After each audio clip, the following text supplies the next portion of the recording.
Welcome, everyone. This is your friend, the DN What If, here with another exciting fanfiction. Today, we're diving into the story of what if Deku was the forgotten Shigaraki of two eras? If you enjoy this video, don't forget to hit that like button and subscribe for more fanfiction content just like this. Now, let's get started with the fanfic. Many people nowadays believe that the dawn of quirks began with the single glowing baby in Qingqing, China. The truth, however, is slightly different for those who were there and lived through it. Mutation, meta powers, or abilities, whatever you wanted to call it, had been around long before the rest of the world realized it. Later, some scientists theorized that ancient gods, goddesses, and supernatural creatures were made up of people with such abilities. During modern times, however, instead of being revered as gods, these people were often treated as outcasts or freaks. They hid in the fringes of society, trying their best to stay alive and cursing their fate. When the first quirk made its appearance, things quickly went from bad to worse. The world's most carefully guarded secret, a veritable powder keg, finally found its proverbial match. The news of people with powers was suddenly blown wide open for the rest of the world to see. Chaos quickly ran rampant worldwide. People were accused left and right of having or being related to someone having abilities. Many died struggling to survive. Murdered for something they couldn't control. Around this time, there were some brave souls who banded together to fight back against the suppression. In Japan, a small family secretly took up the battle and struggled to bring equality to those with and without meta abilities. Their family name was Shigaraki. Led by Hitoshi Shigaraki, a rising politician, and his wife Inko Akitani Shigaraki, the couple created a vast underground network. They offered food and shelter, medical attention, even helped people hide or disappear. No task was too big or small for the Shigaraki family when they all worked together. Assisted by Hitoshi's younger brother Tamura, the group worked tirelessly for those who could not fight for themselves. Their reason? A young girl and the childhood friend of the youngest Shigaraki brother Izuku named Midori. Upon finding out her daughter could make flowers bloom, Midori's mother murdered her child and husband, who had been attempting to shield his daughter from her mother, in cold blood before disappearing without a trace. Justice was sadly never found for these two victims. Police either choosing to let the woman go or being unable to find her. Using Midori and her father as a symbol, the small family got to work. By day, Hitoshi would use his charm to implement laws and legislations to help people to try and catch up with the ever-changing world. Meanwhile, Inko as a lawyer helped people arrested to avoid harsh and unfair jail time. At night, husband and wife would don the names One for All and All for One. Together they would descend with Izuku, or as he went at that time, All or Nothing, to handle things in a more hands-on manner. The family fought against the inhumane treatment and the groups that tried to oppress them wherever and whenever they could find it. Many people found themselves freed from forced government-sponsored institutions and militia prisons thanks to the Shigarakis. Children who were abandoned or with no family to speak of were spirited away to a remote school run by Tamura. The children would receive a proper education as well as training to properly hide or use their powers. For those with abilities that couldn't be hidden, well, they were offered a chance to have it taken away or destroyed by Izuku and Hitoshi. The family never held a grudge against a person no matter what choice they made. It was that reason why so many chose to follow them. Hitoshi and Inko believed everything they fought and sacrificed for would all be worth it if their only child Mikumo could have a better future. However, things are seldom fair in the world. One dark day, Midori's mother, now known as the cleaner amongst the militia groups, returned. The woman entered the mansion and murdered everyone inside. Only Izuku survived the encounter. Though he was forever changed, deeply scarred both physically and mentally, refusing to speak at all about what had happened. With his wife and child lost, Hitoshi felt like he was standing on top of a cliff. A deep sea of rage and grief below calling to him. Only his brothers stopped him from diving headfirst into the abyss. But a cruel series of dominoes had already begun falling against Hitoshi. Izuku's physical therapy clinic was bombed, and the boy disappeared. Vanished without a trace, believed to be dead by many. After losing both his wife, child, and now his youngest brother, Hisashi became worse than before. Tamura tried to help his brother, but their already straining relationship finally snapped when Hisashi forced a quirk on his brother and was locked away. Thankfully, there were those inside Hisashi's organization that feared what the man was becoming now. They were the ones who saw up close the anger building and feared where it could take them. Along with a few graduates of Tamura's school, they helped the man escape and hide from his brother. As time marched on and Tamura saw his brother only a handful of times, he watched helplessly as Hisashi drowned himself in a sea of blood before he also passed away, eventually taking up his fallen wife's name and become All for One, the Merchant of Quirks. First Demon, Shinigami. There were many names Tamura heard his brother called over the years. Each time a piece of news was brought to him, Tamura felt himself die a little more inside. Until Tamura died for the last time. This death from a stray bullet during a firefight against militias, Hisashi's people and the police as his tried to escape. Yet, something miraculous happened. The quirk that was forced upon Tamura merged with one he never knew about. Thus, One for All as we know it now was born. Tamura's successor, who had sat with him in his final moments, used the name his teacher had in his long struggle against his brother. A small wish had been planted deep within the quirk, along with an echo of Tamura. One that wanted to free Hisashi from his pain. The second fought for many years and numerous scores of All for One's people to deliver Tamura's final message. Sadly, the now symbol of chaos and evil did not see things that way and accused the second holder of stealing his brother's quirk, demanding its return. The pair fought for days before Hisashi finally killed the second as he protected the man who would become the third. And thus, that cycle continued for more than 200 years. Inheritors of One for All fought against All for One, growing more and more powerful with each generation. And each and every one of them dying at the hands of All for One. Their last acts secretly passing the quirk along to their own successor in the hopes of one day defeating the man. Eventually, it found its way to the eighth holder, Toshinori Yagi. Or as he was better known as All Might. All Might had many fights against All for One. In his most brutal match, he severely injured the man. And for many years afterwards, All Might believed his arch-nemesis dead. Izuku Shigaraki suddenly reappeared in front of him, having woken up from being cryogenically frozen alone and confused. The pair, along with Grand Torino, Nana Shimura, the seventh's best friend and mentor, Shoyudezawa, the underground hero, known as Eraserhead, and Detective Nao Mesa Tsukachi journeyed to find out what happened. After learning about his brother's fates, Izuku became angry and depressed. But unlike the events that transpired between his two brothers, Toshinori refused to let history repeat itself. The eighth holder stayed by Izuku's side even when the boy tried to push him away.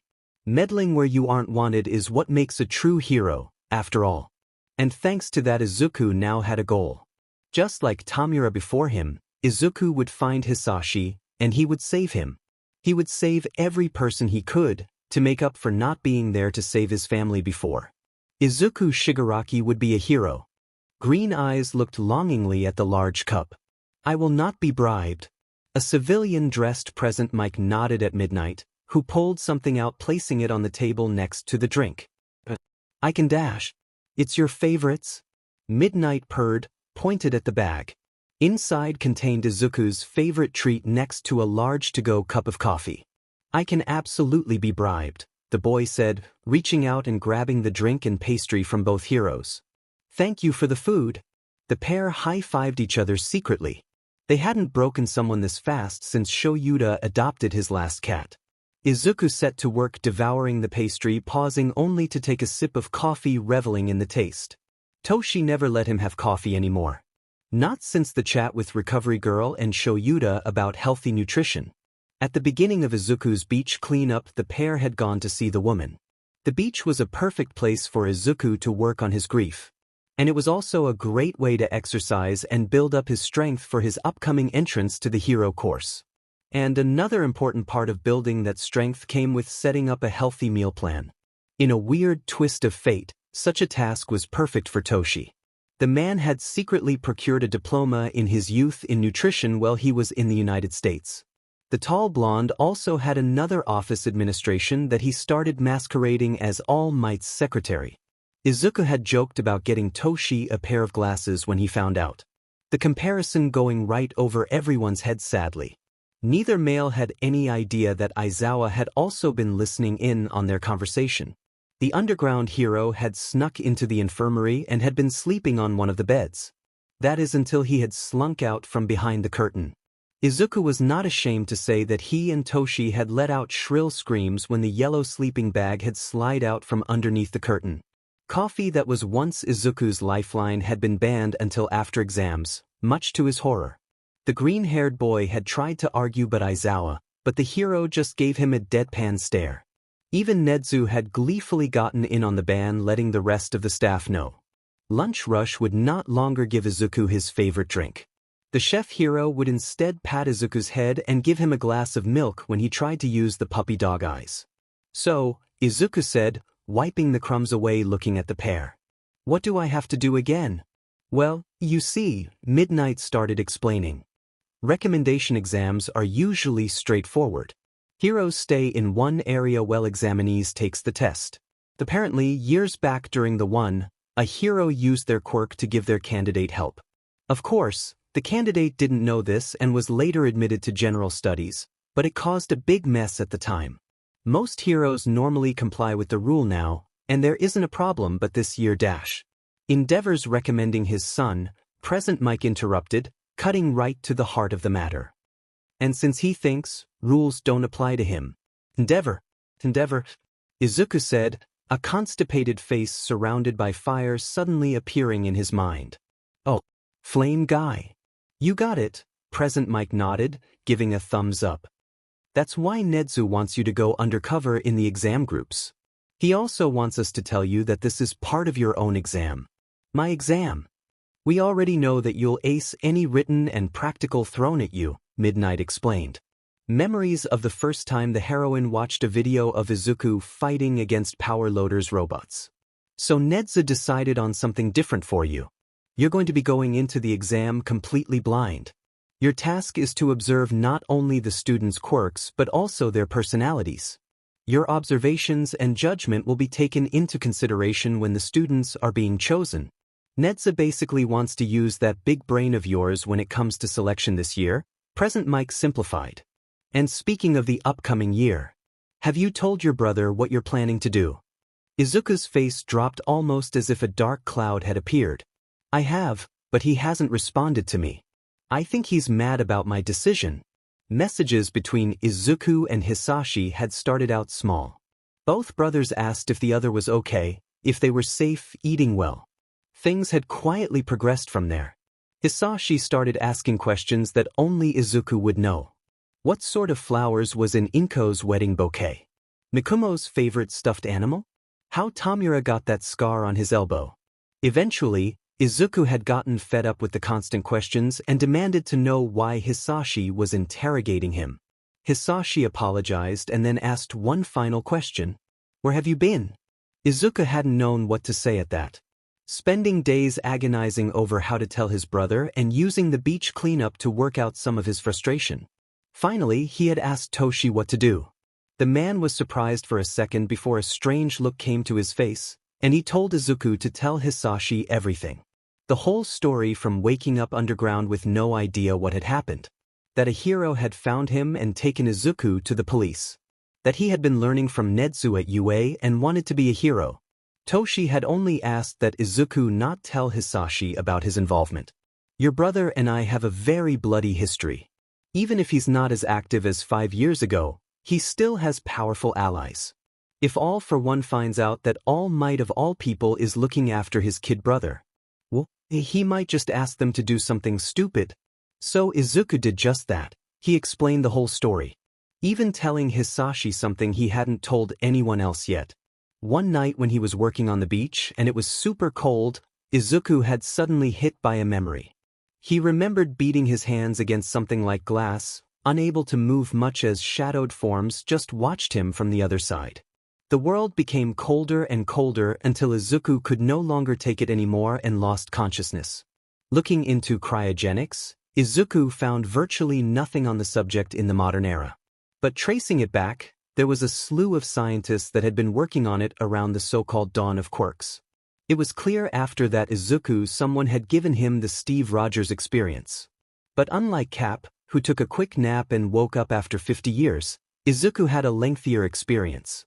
Upon hearing this, Hitoshi had immediately demanded that Izuku come to find him, but the boy declined. As much as he wanted to see his older brother, it still felt too soon. Izuku was still sorting out his memories, feelings, and what he wanted to do. Hound Dog was helping where he could, but Izuku suffered from classic Shigaraki stubbornness. Telling Hitoshi he wanted to become a hero had similarly not gone over well. Thus, the silent treatment he was receiving from the man. Although there were times when Izuku could swear he felt someone watching him. Zuku. Yo, little listener, a pair of fingers snapped in front of Izuku's face, snapping him out of his thoughts. Ground control calling Izuku. Can you hear me? What? He asked, looking at the pair. Sorry. What were we talking about? Your brother, present, Mike repeated. Izuku sighed. Still ignoring me? Well, it's no surprise there, Midnight spoke, sipping her own drink. Suspension quirks almost completely unheard of. No one knows much about them or how they work. Being held in one for over 30 years only to come back. And find out your brother is a kingpin of some large criminal organization. Must be hard for the both of you. The R-rated heroine turned around and winked. Which is why if you ever need to pick me up, just let me know. I'll always give a cutie like you a hug. Izuku gave the woman a deadpan stare. I'm still too old for you. So cold, Nemuri swooned. Izuku started laughing and was quickly followed in turn by the two heroes. Across the street, a camera glinted in the sun, lens zooming in on the cafe's table. Subject, Izuku Shigaraki. Status, laughing, a small Nomu spoke robotically from his spot on All for One's desk. Subject, hero number 19 present Mike, status, laughing. Hero number 20 Midnight. Status, laughing. Conclusion. Subjects appear happy. The doctor stood beside the Nomu, studying it. How has this Nomu been working for you, sensei? Melding the parts together like you asked proved to be quite the challenge. Even for me. As always, you have succeeded, Ujiko, All for One said, his fingers tracing the cable that ran from the computer to the back of the Nomu's head. This creature was different from the other Nomu Ujiko had created in the past. For one thing, the creature only had one quirk inside it. Terabyte might not sound like the flashiest of quirks, but with the information that All for One had downloaded in the creature's brain, it served its purpose as the man's eyes. Its only job was to watch Izuku from safely behind the cameras. All for One was able to hack and report how his brother was faring. The symbol of chaos originally wanted to call Kurogiri and grab his brother. Hide Izuku away for his own safety. But memories of Tamura looking at him with fear and anger as he wasted away a little more every day stopped him. Not to mention all the heroes around Izuku made extracting him much trickier. Especially that damned All Might.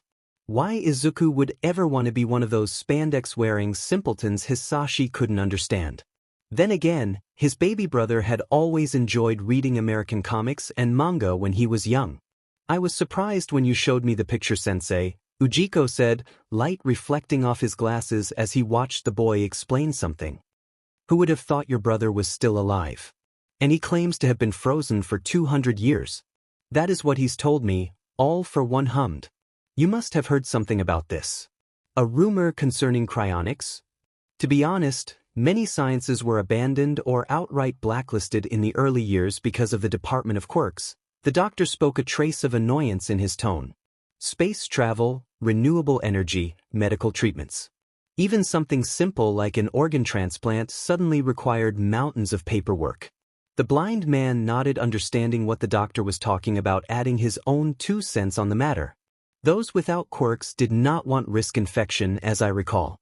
If only they had known that all humans had the quirk factor back then and just not presented.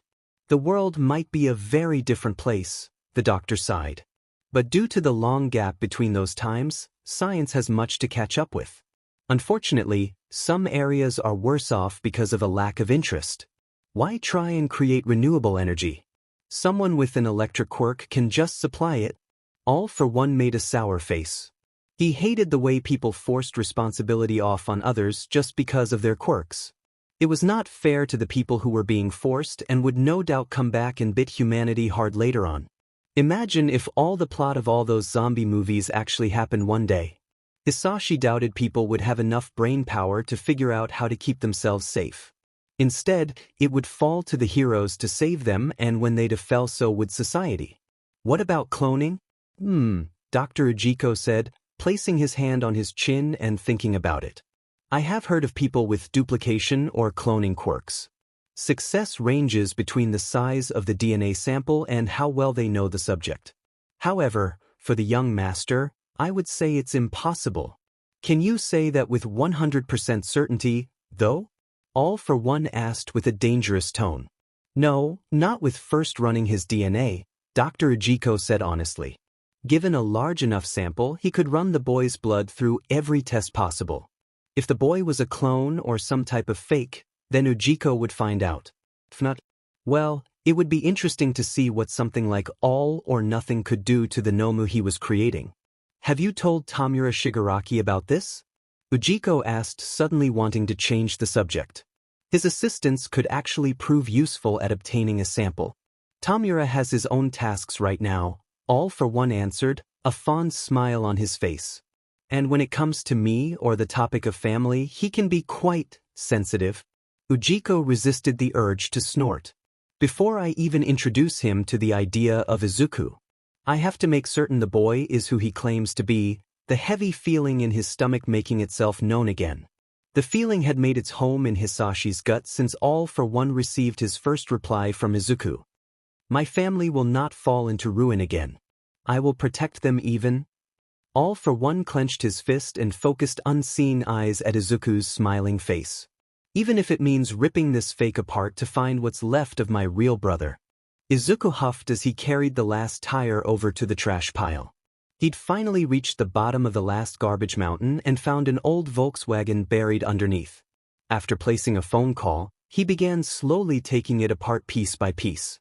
Once the last of the garbage was removed, all it would take was a couple of days making the beach look nice again before Izuku was officially finished his cleanup. There was this strange hollow in Izuku seeing sand now where once there was garbage. Snapping out of his thoughts, Izuku looked at the source of the noise. Toshi sat leaning out the passenger side window waving at him. Smiling, Izuku ran over to the large vehicle seeing a civilian power loader in the driver's seat. Hi, Izuku greeted the heroes. Thanks for coming. I didn't know who else to call about it. I never say no to free material, power loader grinned, giving a thumbs up. And I have a couple of third years who are big into vehicles. This might be a great way for them to test any projects they might have. Well, I've taken it mostly apart. Izuku gestured towards the large pile of car parts he had made. Just the car itself is left.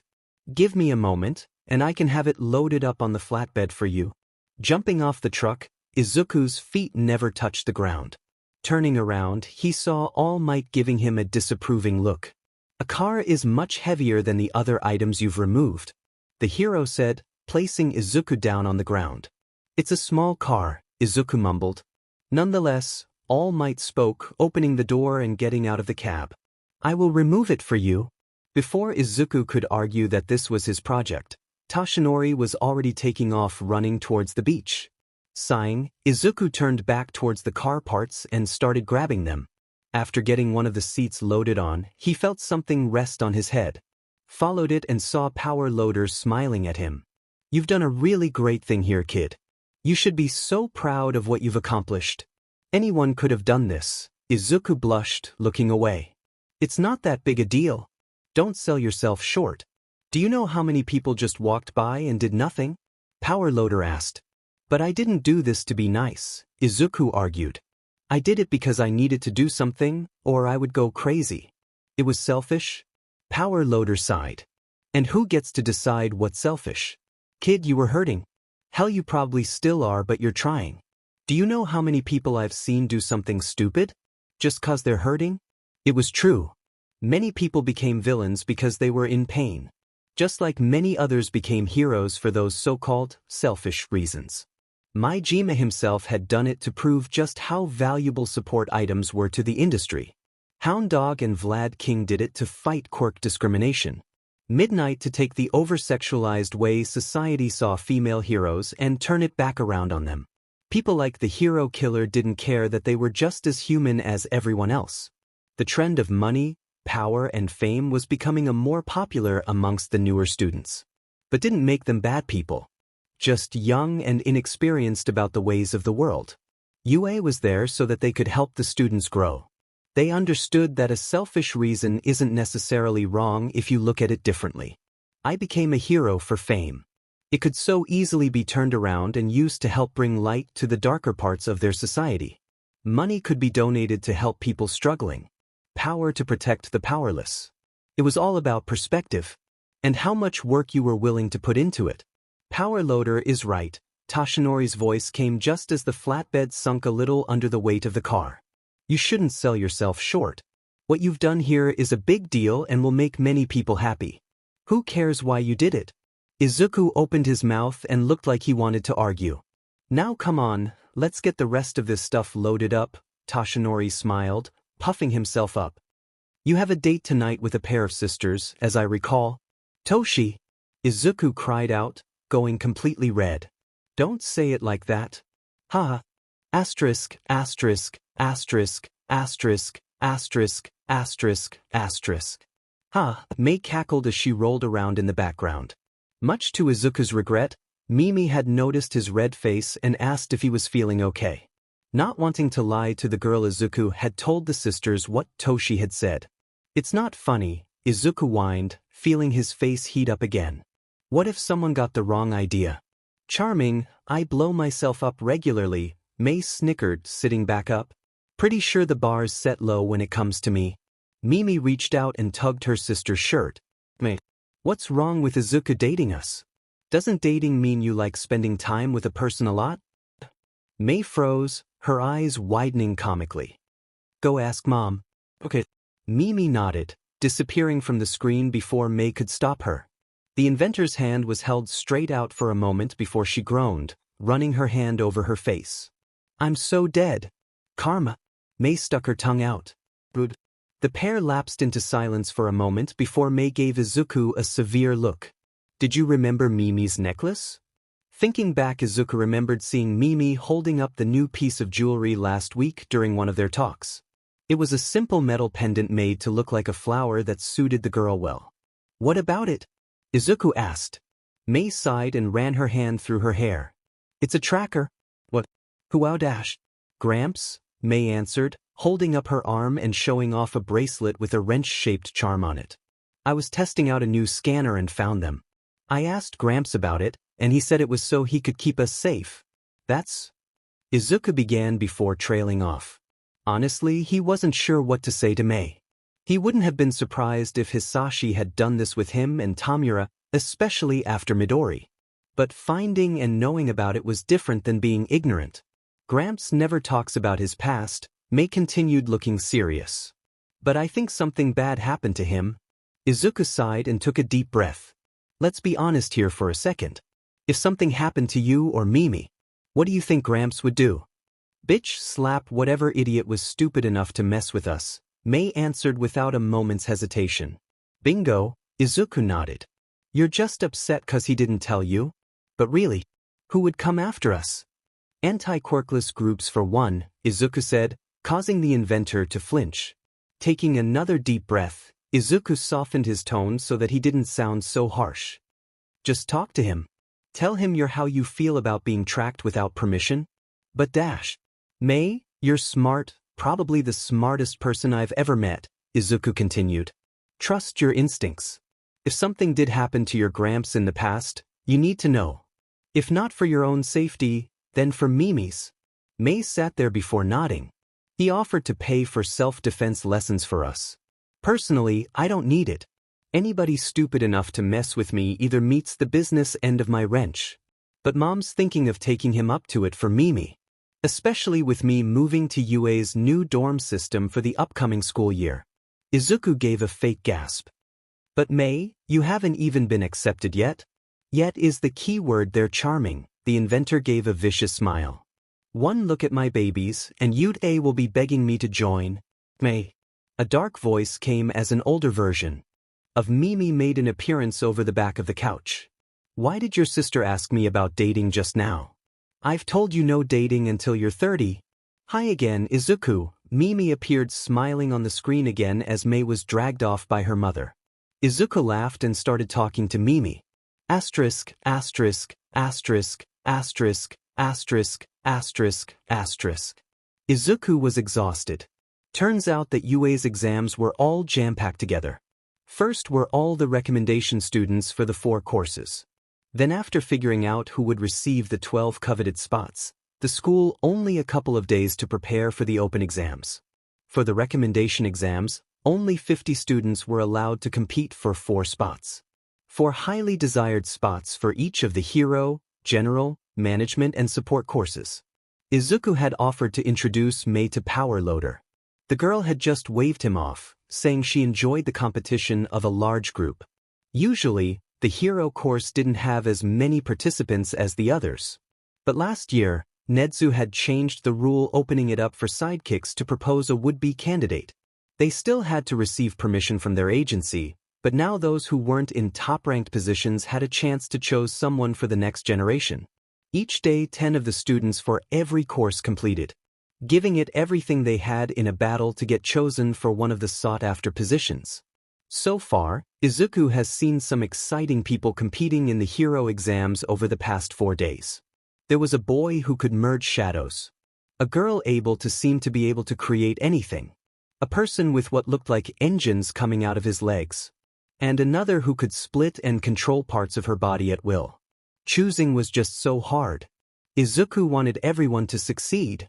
No scratch that there were a few people Izuku didn't want to succeed.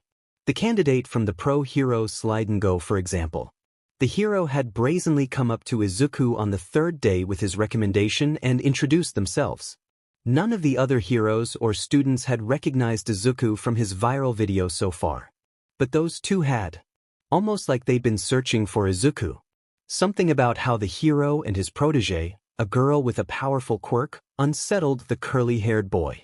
The girl used her quirk with such ease it was like she had been training her whole life for some upcoming battle. Her tactics were brutal and completely without mercy. When she had injured another candidate, she didn't apologize. She instead scoffed and called them weaklings. Then there was the way the pair had talked. It reminded Izuku of the sycophants who used to hang around Hitoshi, always trying to flatter the rising politician. Well, secretly holding a knife behind their backs, ready to strike at a moment's notice. Nedzu seemed to sense this too. At the end of the day, he put the girl's file in the rejection pile with the few others. Now it was the last day, and Izuku had his 10 notebooks set aside for his notes. Each student got an entire notebook dedicated to themselves for Nedzu to look over later. The individual trials had gone well. Students were asked to show off their quirks and explain the nature of how it worked. 2 students stuck out the most to Izuku after listening. Inasa Urashi and Shuto Todoroki. Inasa was loud and passionate about wanting to be a hero. And his quirk, a wind type, allowed him to make something as simple as a breeze or as strong as a hurricane was impressive. Izuku strongly believed from everything he had learned so far that Inasa was a top 10 hero in the making.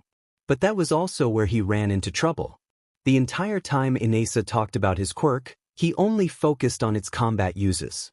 He never once mentioned how it could aid everyday citizens or assist in disaster relief. And then there was the way he looked at Endeavor or his son when he thought no one was watching. Shuto Todoroki, on the other hand, was the complete opposite. Quiet and focused on the exams with such a degree, it was a little off-putting. He was well-balanced in talking about the offensive and defensive uses of his quirk. And he had a good handle on its application in disaster and rescue situations. But there was also this look in the boy's eyes that had Izuku wondering what could have created such smoldering rage. Then there was Endeavor himself. More than once Izuku had been strongly tempted to punch the flame hero. Endeavor just couldn't seem to listen when they told him he had to wait in the lounge area.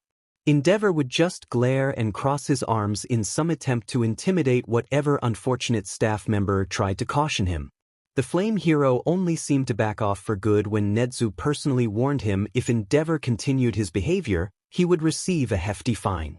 A complaint would be filed with the HPSC, and Shudo would forfeit his chances at continuing the exams.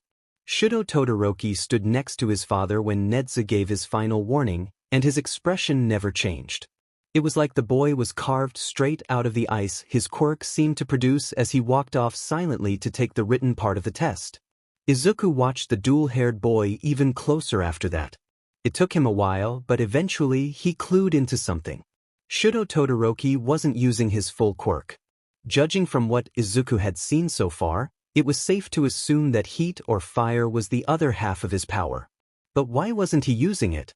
Especially after the race, anybody with eyes could see frost building upon the boy's hands. Clenching his fists, Izuku went to the refreshment stand and started gathering up the drinks. Izuku's cover was someone helping carry out the tests. It gave the all-or-nothing user an excellent excuse for why he was there. And the notebooks he carried around let him write down what he saw from the candidates before they were turned over to Aizawa at the end of the day. Delicious! Inesa exclaimed as Izuku passed a cup of water to another candidate. This student reminding him of a character from the old anime Attack on Titan. Izuku said, smiling awkwardly. Thank you. Large hands came out and grabbed Izuku's only free one.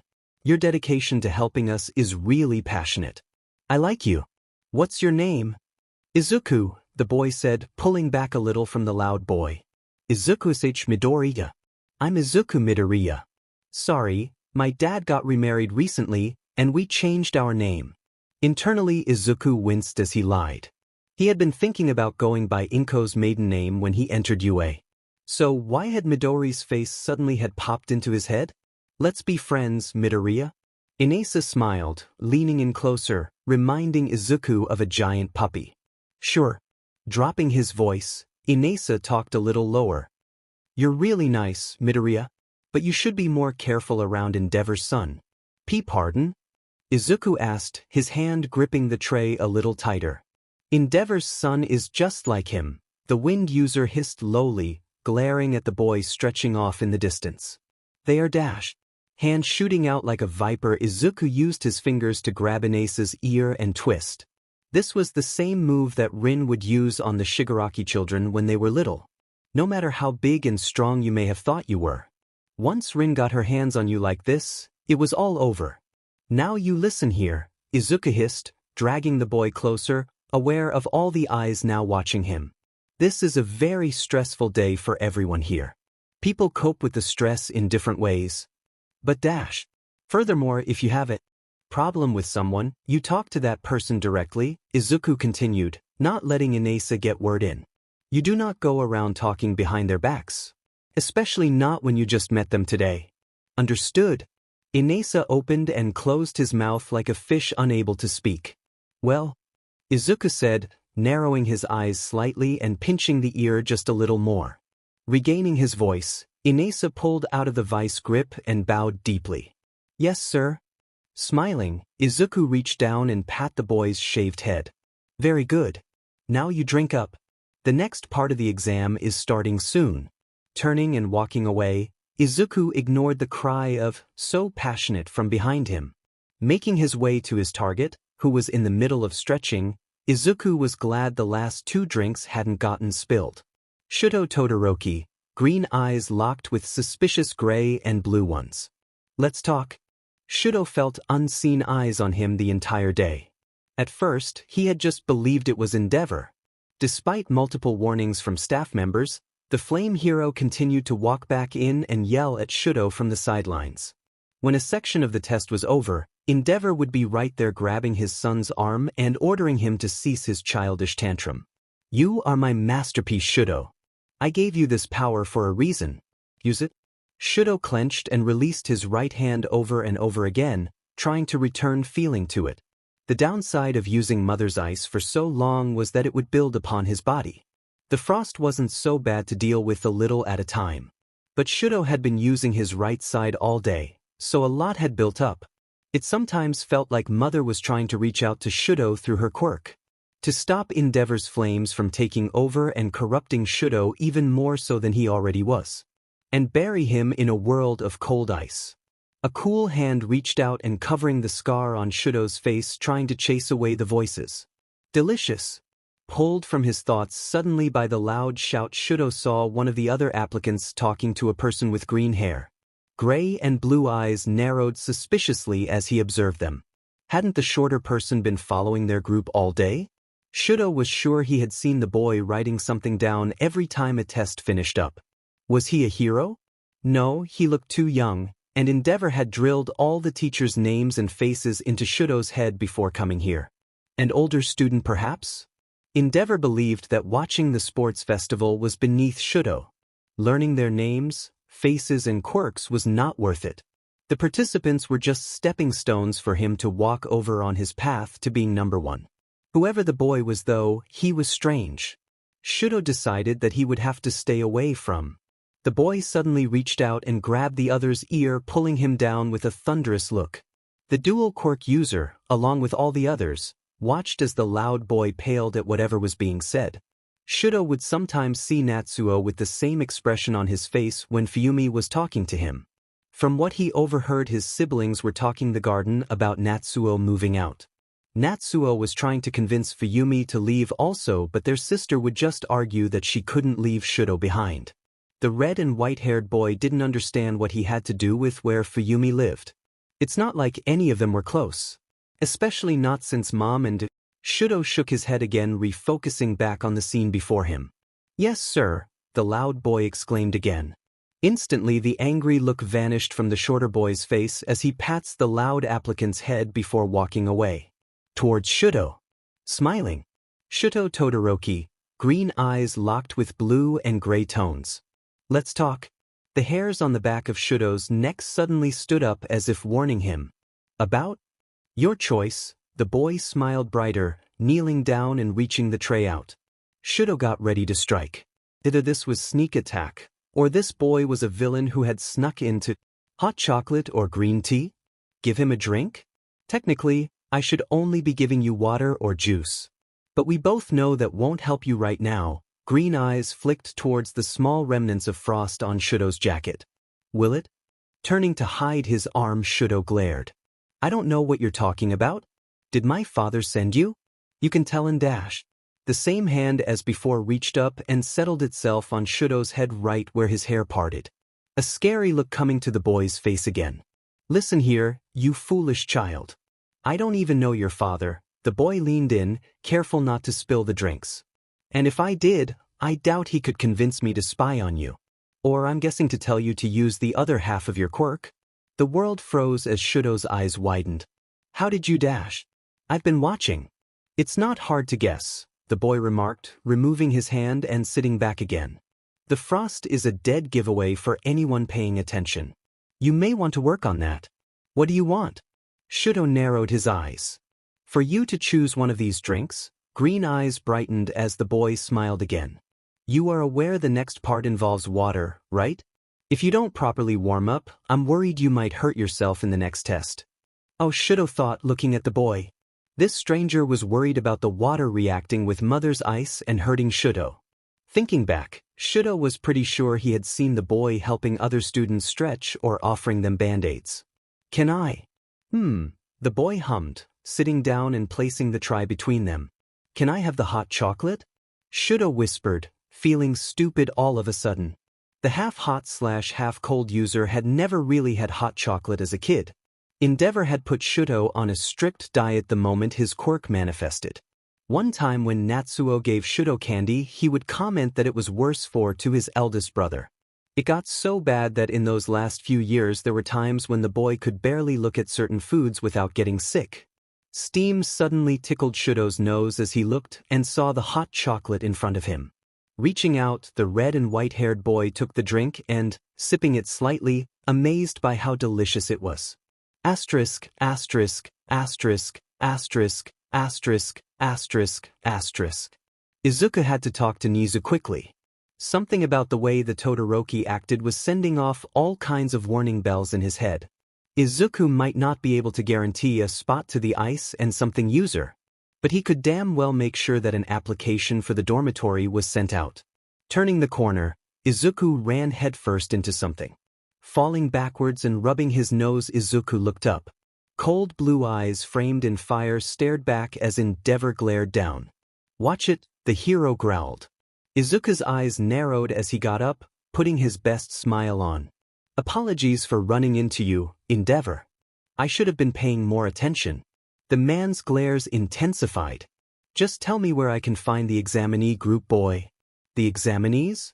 Izuku faked cluelessness, placing one finger on his cheek. "Why ever would you want to know that? Heroes aren't allowed near the tests while they are ongoing." "What I do is none of your business," Endeavor snarled, taking one step into Izuku's space, grabbing the arm in his flaming hand. "Just tell me where I can find Shudo." Izuku stared at the hand for a moment before reaching over and grabbing the arm, activating his quirk slightly. Since Izuku started training all or nothing with Shoyuda, new doors he never thought possible had been unlocked. He had been able to use it to read a person's own personality through their quirk. Shuda's felt like it was there one moment and gone the next. Hisashi's was like listening to a loud song that never ended. Nedzu was always hungry for more knowledge. Nemuri reminded Izuku of perfume or smoke with the way it curled around you. Even Toshinori had offered to help Izuku practice. One for All felt like 8 suns, each with its own personality shining bright. But Endeavor's, it was stifling. It was too hot. And at the same time too cold. It felt like Izuku would get swallowed up by these flames and burned alive if he let his guard down for even a second. There was no way Izuku could let this person meet Shudo. Izuku had to protect the boy even if he didn't know it. Taking a deep breath, the time traveler looked up, glaring at Endeavor with every ounce of his anger. "Now you listen here, Endeavor," Izuku hissed, pulling out of the hero's hold and smacking his hand for added measure. "You're going to just turn around and walk away. Do you understand me?" Endeavor was immediately caught off guard by this and Izuku's sudden change in attitude. "How dare you? Do you know who I am?" Izuku wanted to smack his forehead. Didn't he just say the older Todoroki's hero name? "Do you know how much I don't care?" Izuku replied, crossing his arms over his chest. "You have already been warned, Endeavor. Multiple times, I might add, to stay away from the exam proceedings. This is your last warning before I call Nedzu. A message is here, a message is here." Whatever Endeavor was going to say was immediately silenced. In fact, the man looked like he sucked on an even more bitter lemon than usual at the sound of Toshi's voice. Opening his phone, Izuku laughed and showed the screen to the hero. "Endeavor, do as he says, or I am doubling your fine. And sending out a notice to the other hero schools regarding your son. Zakuso Nedzu." The flame hero huffed and turned to walk away. He only got a few steps before he turned around and glared at Izuku again. "You won't be able to hide behind that rat forever, you brat," Endeavor not so subtly threatened. "We will meet again." Izuku smiled sweetly and released some killing intent. For a moment, Endeavor stood there shocked before his body moved and prepared for a fight. "I'm looking forward to it, brat." Neither of the pair noticed gray and blue eyes watching them from afar, narrowing angrily as they separated. Asterisk, asterisk, asterisk, asterisk, asterisk, asterisk, asterisk. Izuku sat with the other teachers and Toshinori as they finished going over this year's list of examinees. Technically, Toshinori and Izuku shouldn't be sitting in on this discussion seeing as they weren't official staff members. But since they would be living or working at UA in the following semester, Nedza bent the rules slightly. "So, we are all in agreement about management, correct?" Nedzu asked, holding up the last 4 folders. "We have our 12 students for the year?" A wave of various yes went from everyone. Nedzu nodded, placing his hand on a separate pile. "Our alternative students have also been chosen in case someone drops out or changes their mind." Moving on to the next topic, our new staff members are joining us today. You've already met them, but for those who haven't, this is Toshinori Yagi and Izuku Midoriya.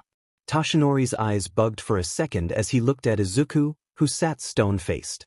"Izuku here, as you know, has been my personal student for the last year. Though he will be technically joining the hero course as a student, He will only really be taking part in the afternoon portion of classes. A murmur broke out amongst the staff. Aizawa just held in his grin, giving Vlad a smirk across the table. The underground hero was glad he won the coin toss. Vlad was a great teacher. His past students were a testament to his patience and ability to build strong heroes. But Aizawa wanted to take advantage of Izuku's status when it came to teaching and used a trick coin to get him placed in 1A. All was fair in war and napping. Netsu smiled as he leaned forward. During regular class hours, he will act as a student teacher of sorts. Izuku will be assisting teachers and helping students whenever they may be struggling. Is that legal? Midnight asked, hating to be that person. Won't the parents and students have something to say? Toshinori coughed and put his hand up. Izuku and I have been working together to get our teaching licenses. As soon as we pass our last few tests, we will both be certified educators. Excellent job, Toshinori. Izuku, Netsu clapped his paws together. Which leads to item 2. Toshinori, is you please? Oh, Ari, the blonde stammered, standing up activating one for all. Greetings, future colleagues. I am here and looking forward to learning from all of you in the incoming up year. Aizawa slid down in his seat as everyone tried to talk over each other. Now, Netsu spoke, quieting everyone down quickly. I know this might be a bit of a shock. Having All Might here, but he really does want to teach. Toshinori released his hold on One for All and pulled up his shirt showing everyone the scar. He tried to ignore the guilt as Izuku flinched at the sight of the area. As you can see, I was gravely injured 5 years ago. I got into a fight with a powerful villain and nearly died. Toshinori began explaining to everyone. Now, I can only hold my All Might form for 3 hours a day. The reason I want to teach here is that I realized something when I was recovering. Which is... Vlad King narrowed his eyes, crossing his arms. That we heroes don't always work together like we should, Toshinori answered, sitting down. The UA staff are a great example how we should behave. Heroes working together separately towards a common goal. Able to come together and help one another when times get tough. Midnight smiled like the cat who caught the canary. Flatterer. Toshinori coughed, trying to hide his reddening face. When I was recovering, I saw things from a new perspective. Or rather, I listened to someone else's perspective. I heard a man preaching about how commercialized we heroes have become. This form gave me a chance to see things from a civilian level. One of the teachers looked like they wanted to say something, but a quick glare from Aizawa shut them up. I saw a man have both his legs broken by a debuting hero for stealing some bread. Later I learned he wasn't stealing it. He was trying to return it to a woman who had left it behind. Toshinori trembled, looking at his lap feeling anger. I will never regret my choices in life. But I can no longer be blind to how things have changed since I was young. Standing up again, Toshinori bowed deeply to everyone. Please lend me your guidance. I wish to teach the next generation. Want to see the hero industry return to what it was. People using their quirks to help keep people and society safe. Well, Netsu thought, looking at the staff members. Everyone looked equal parts humbled and ashamed of themselves. Some probably thought like Aizawa did before his trip to Naboo. That Toshinori was just an empty-headed person who could only solve problems with his fists. People often forget that it takes more than just brain or brawn to stay as the #1 hero as long as All Might had. The man truly understood the best and worst in humanity and wasn't afraid to get himself dirty if it meant helping someone. Hopefully, his attitude would rub off on the incoming students no matter what course they ended up in. Netsu had already begun the background checks on most of this year's applicants.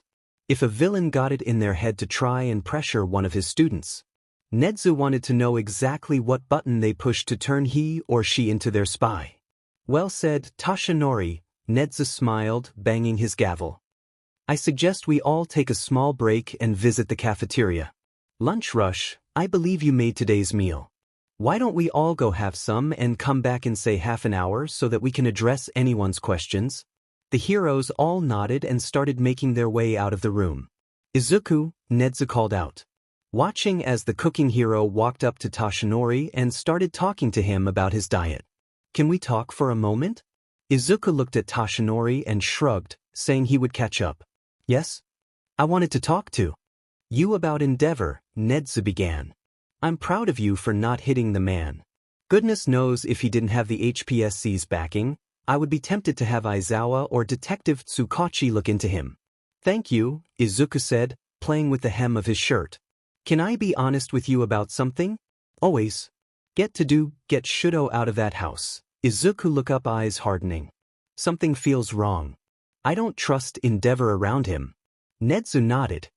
His own fur had stood on end when Endeavor had been talking about why he had recommended his son.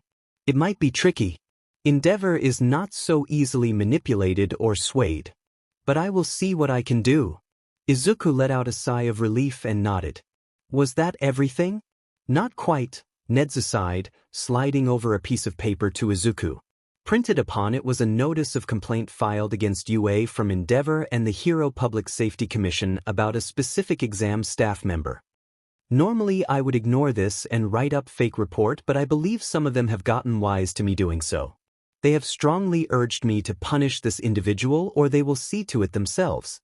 Why that petty flaming dumb dash? Nedzu coughed. Luckily, they didn't say how I was supposed to punish you. And that got me wondering something. A devious glint entered Nedzu's black eyes. How would you like to get an up-close and personal look at some of your potential classmates with a small undercover assignment?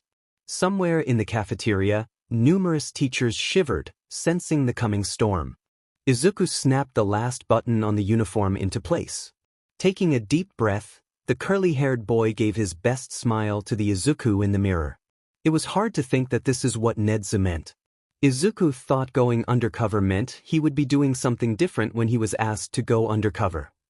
After all, Izuku Midoriya didn't technically exist in the system until last week.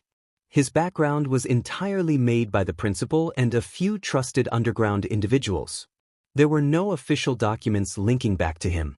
And if you dug too deep, you wouldn't find any more blank space and questions. The school Izuku was going to be borrowing his faux enrollment from. A small-time institution called ALD something. In the last 5 years, no student had tried out for the exams, which made it a perfect choice. No students meant that Izuku's undercover job would go smoothly. Not that it already wouldn't. But there was still this ominous feeling inside Izuku that was waiting for the other shoe to drop. Nedzu just asked Izuku to take part in the open exams to place input on future exams from a student's perspective. Especially since he had done so well with his observations on the recommendation students. General studies and management exams were easy, and support was being handled by someone else. According to Mimi, the inventor's excited smile after she had gotten off the phone with Power Loader was infectious in the Hatsum household. Now all that was really left were the hero exams. The physical part was going to be where Izuku's true objective lay. The written portion was first thing this morning. If it was anything like the other exams, it should be a breeze. Izuku just needed to grab one last thing, and he was ready to go. Walking over and opening the desk drawer, Izuku felt his heart clench at what he saw laying innocently inside. Izuku, Toshinori's head peeked out from the hallways as he finished with his tie. Are you ready to go? Slamming the drawer shut, Izuku nodded and grabbed his bag. Brushing past Toshinori as fast as he could out the door before the man could stop him. Asterisk, asterisk, asterisk, asterisk, asterisk, asterisk, asterisk. Izuku grabbed his knees and tried to take deep breaths as all the other examinees walked past him. There was no way what he saw was real. Toshi wouldn't. Hey loser, an angry voice came from behind Izuku. Move it. Turning around, Izuku saw a boy with blonde hair and red eyes standing behind him with an angry expression. Looking around, Izuku saw a few people had stopped to look at the point at the pair before quickly rushing ahead when green eyes met theirs. Didn't you hear me? The blonder growled, stepping closer. The scent of something sweet wafting from him. Move it, or you're dead. Izuku cocked his head in confusion. Was this kid really trying to intimidate him? Him, Izuku Shigaraki. Someone who had stared down the barrel of a gun once to protect a little boy from a deadly up-and-coming group called the Creature Rejection Clan. Smiling, Izuku put his hands up and moved out of the way. Sorry I didn't see you there. The boy's eyes narrowed as he looked at Izuku scrutinizing him. Something flashed in those red eyes for a moment before the blonde grunted and walked away.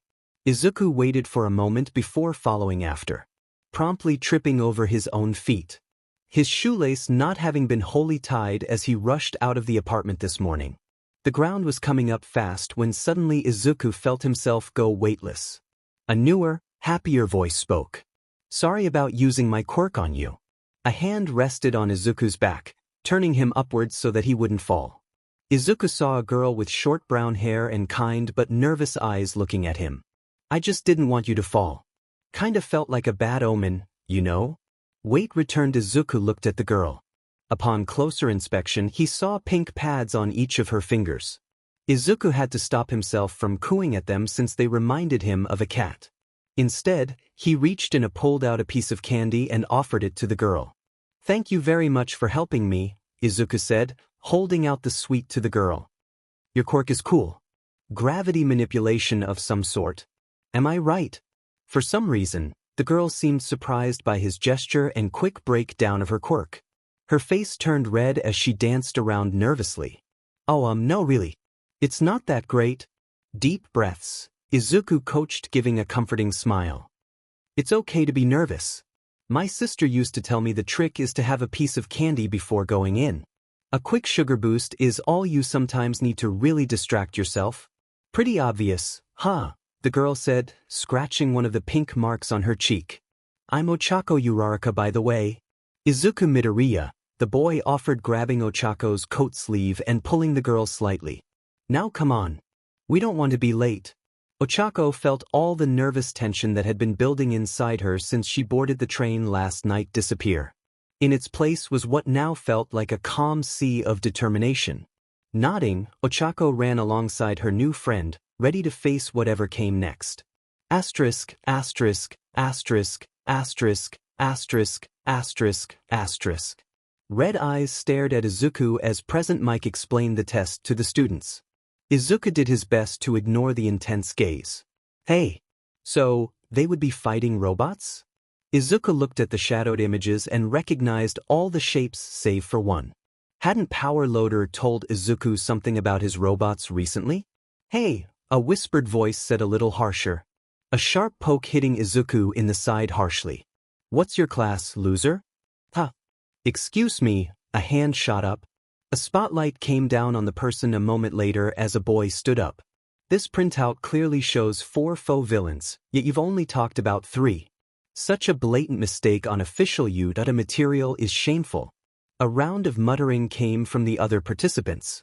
"We are all here hoping to be accepted into one of the country's top schools," the dark-haired boy continued. "Yet for such a mistake to happen is outrageous. Furthermore," the boy turned and pointed at Izuku and the boy next to him. "You two have been talking this entire time. If you aren't going to take this seriously, then leave." The blonde sneered and looked ready to say something if Izuku hadn't slapped his hands over his mouth before he could. "Sorry about that," Izuku apologized. "You're right. We should have been more respectful." The boy nodded, turning back to Present Mike. "That's right, you dash." "But it's bizarre, you know," Izuku interrupted, pulling his hand away and standing up. A spotlight of his own dropping a moment later. "I mean we're 1, 2, 3 rows up, and 5 students up and to the right of you. Do you perhaps have a quirk that increases your hearing? Is that why you singled us out like this?" A few students started giggling. On stage, Present Mike moaned. He had a feeling where this was going to happen. Why did Izuku have to get put into his group? Why couldn't he have gone to Midnight or Snipes auditoriums? Better yet, why couldn't Tensei's little robot brother be with them? "My quirk has nothing to do with my hearing," the boy defended.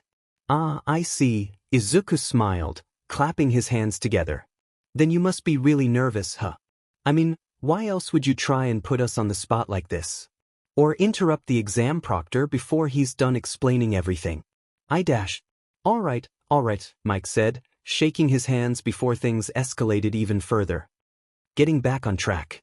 To answer your question, Examinee 7111, that villain is worth 0 points. They're more of a gimmick.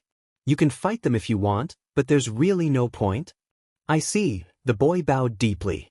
"Thank you. As for you 7060, Please keep your comments to yourself until after the exams.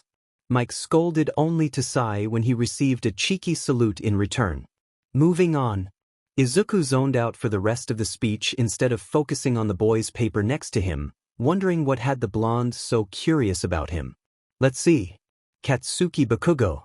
Age, 15. Aldera Middle School.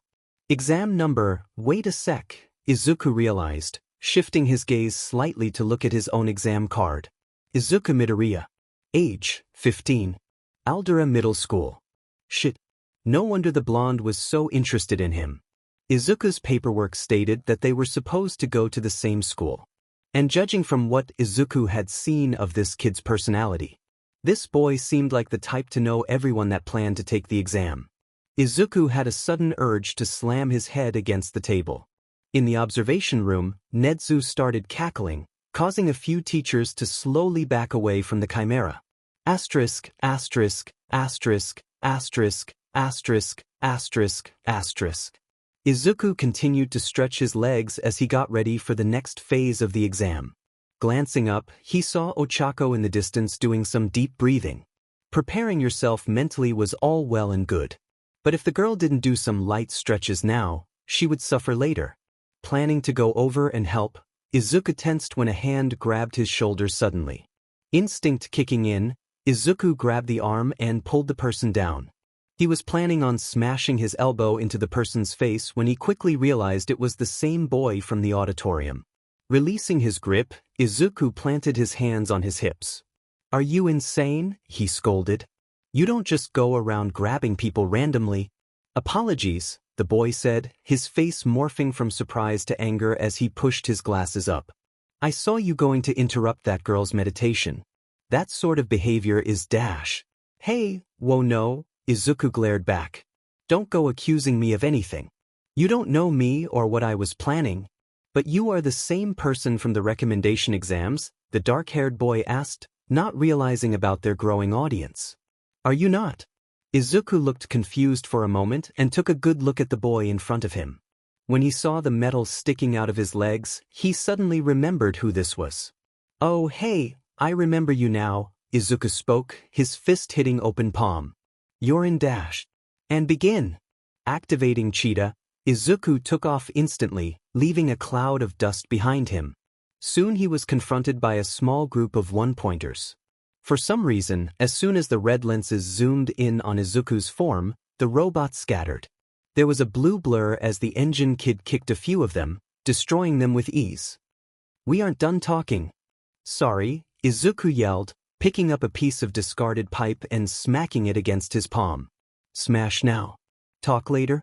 After what he had seen in Toshinori's desk this morning, Izuku had been looking for something to vent on. Looking at a two-pointer, when it rounded the corner, the green-haired boy smirked. "Here, robot, robot, robot."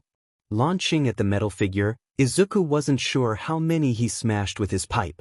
Vaguely in the background, he could hear present Mike calling out the remaining time. Things went smoothly from there. Izuku smashed robots to his heart's content, venting his frustration, stopping only to give pipes and other makeshift weapons to the other examinees when he saw them struggling. One guy with purple hair glared at Izuku when he pulled him out of the blast range of an exploding three-pointer. Izuku had just smiled and shoved a long pipe into his hand. "Aim for the eyes and joints. That's where they're weakest." Before the boy could respond, the ground started shaking as something rose up, parting the buildings. The all-or-nothing user couldn't hold in the gasp of shock when he saw the zero-pointer looming over them. "Are they insane?" the purple-haired boy asked, hands clenching the pipe tighter. "That thing's worth 0 points?" Taking a deep breath, Izuku stilled his mind, Viridian eyes hardening as he reached out and grabbed the boy's shoulders. "It's too big. Grab as many people as you can and get out of here." "But dash. Go," Izuku ordered, looking and seeing Engine Kid running towards them. "Hey, Speedy. Help evac the others." The boy slid to a halt next to Izuku, glaring at him. "We're already doing that." "Listen to me," Izuku said, getting right in the boy's face. "Purple, you direct the others. Speedy, make sure no one gets left behind." "Who put you in charge?" the pair asked together. 1 minute left, listeners. Izuku was about to yell at the pair again when he heard it. A small cry of pain from behind him. Looking back, he saw Ochako pinned underneath some concrete. Right in front of the zero-pointer's path. Grabbing the long pipe from Purple's hand, Izuku ran towards the robot without a second thought. "Hi!" he shouted at the robot. Numerous red lenses zoomed in on the figure below and froze just like the others for a split second when they realized who was in front of them. That split second was all Izuku needed as he leaned back and activated all or nothing using the added power and throwing as hard as he could. Lightning from the quirk enveloped the makeshift javelin as it hit the center eye. The zero-pointer rolled backwards, a little large arm coming up to protect its face. Using this time, Izuku activated Cheetah again and ran to Ochako. "Me Midoriya," the girl said, looking scared. "That hurts?" Izuku reached out and placed his hand on the girl's head, smiling at her. "It's okay, Ochako. I got you." The rumbling started up again, and the pair turned towards the zero-pointer as it began heading towards them again. Izuku stood up and cracked his knuckles. This move wasn't perfect yet, but Ochako watched in amazement as lightly built up around Midoriya's hands and feet. White tendrils of light seemed to explode from his fingers. 1 second, Izuku was on the ground with her, and that next, he was grabbing onto the zero-pointer's chest and swinging upwards. Izuku landed on what could be the robot's elbow and started climbing. 30 seconds. All Izuku had to distract the robot for half a minute. Dodging an incoming hand, Izuku did his best to scurry up the arm he was on. As soon as he reached the shoulder area, he activated all or nothing again, letting the tendrils curl around the robot's joint. Then summoning vibration, a quirk that could literally vibrate things, Izuku took a deep breath and jumped. 15 seconds. To the teachers in the observation area, all eyes seemed to focus on Izuku the instant he jumped. There was a moment of silence as they all watched the coiled white lights that Izuku had wrapped around the zero-pointer titan. Like a hot knife through butter, the arm separated from the main body, throwing the zero-pointer's balance off. A roar of applause rang throughout the room save from 2 people. Toshinori and Aizawa, however, both watched in horror instead as all or nothing evaporated. And Izuku began to free fall. Izuku tried activating his quirk again. Using all or nothing like this took a lot of stamina and focus. Maybe he could have activated it again. But falling from such a height was not doing Izuku's mental state any favors. 5. Okay, Izuku thought. Stay focused, look around. There has to be something I can grab onto. Did Izuku have a quirk that he could use to cushion his fall? Plump wouldn't work. All that quirk would just turn him into a bigger smear of the ground. 3. Was there something he could grab onto? A dislocated shoulder might be better than dying. 2. Izuku was so focused on staying alive, he never noticed the hand reaching out for him until... Thrown to the side, Izuku floated there for a moment in shock. Turned his head and saw Ochako also floating next to him on a piece of a destroyed robot. Release. Ochako groaned, her face one of pain. 1. Time's up. Izuku immediately fell towards the ground and scrambled over to the girl. Ochako looked up, giving a strained smile before promptly throwing up. Jumping up onto the robot's head, Izuku started patting her back. "Are you okay?" The answer came in the form of a thumbs up before another bout of rainbow vomit escaped from Ochako. A crowd started to gather before a familiar voice that brought a smile to Izuku's face. Well done, Recovery Girl praised as the students parted. "Candy for everyone." "Who is she?" a random student asked as he took the offered candy. "That mademoiselle is the backbone of you," Izuku heard a blonde with a French accent and large belt say. "The youthful heroine, Recovery Girl. She's why the school can hold these sorts of exams." "Sorry in advance, Ochako." Izuku apologized. "Wash hey," the girl said before being swept up in a princess hold by Izuku. Izuku walked the girl over to the school nurse, gently setting Ochako down on some rubble near her. Nausea, quirk exhaustion, and a sprained or possibly broken ankle. "Let's get you to the infirmary then, dearie," Recovery Girl nodded, looking at the already swelling area. Luckily for this girl, Yue anticipated something like this, which is why one of the gyms was filled to the brim with beds for patients to sleep on after she saw them. A little nap and maybe some food from the cafeteria were really all the children needed before being sent home to await their results. Dark eyes turning to Izuku, the school nurse frowned. "And what about you?" Izuku opened his mouth to say that he was fine when he suddenly felt lightheaded. Swaying a little, the last thing he saw was the scared faces of the other examinees. Before the world went black and he passed out. Of all the stupid dash. Izuku slowly sat up, gratefully taking some of the candy recovery girl passed him. "Reckless things you could have done dash." Izuku hummed in appreciation at the cherry flavor. "Are you stupid? Do you have a death wish?" Now Aizawa. Toshinori smiled at the underground hero. It wasn't that he disagreed with what the man was saying. But Izuku had just regained consciousness. He was probably only half listening to the lecture. Blue eyes turned and fixed on Izuku, showing great concern. "I'm sure Izuku here had a plan. Right, Izuku?" The boy said suddenly, the subject of 3 very intense gazes. "I had like 5/8 of a plan." Aizawa looked ready to explode. "Why would you even attempt to take the 0-pointer on if you didn't think that you could beat it?" Recovery girl asked. She couldn't help but wonder if this sort of behavior was an inherited trait from the first Shigaraki. One that carried over to every person to receive one for all. Toshinori certainly acted this way when he was in school, Nana also. "I don't know. Why does this school have a giant robot that can crush people to death?" Izuku snapped back. Realizing his tone a second later, the boy looked down, feeling ashamed. "Sorry. Ochako is really nice, and she could have gotten hurt. And she was trapped under debris, one wrong move and well, I just kinda moved before realizing it." There was a collective sigh from the group. Sometimes it was hard for them to remember that Izuku had come from a world where fighting for your life was a normal, everyday thing. Aizawa as an underground hero is especially sympathetic.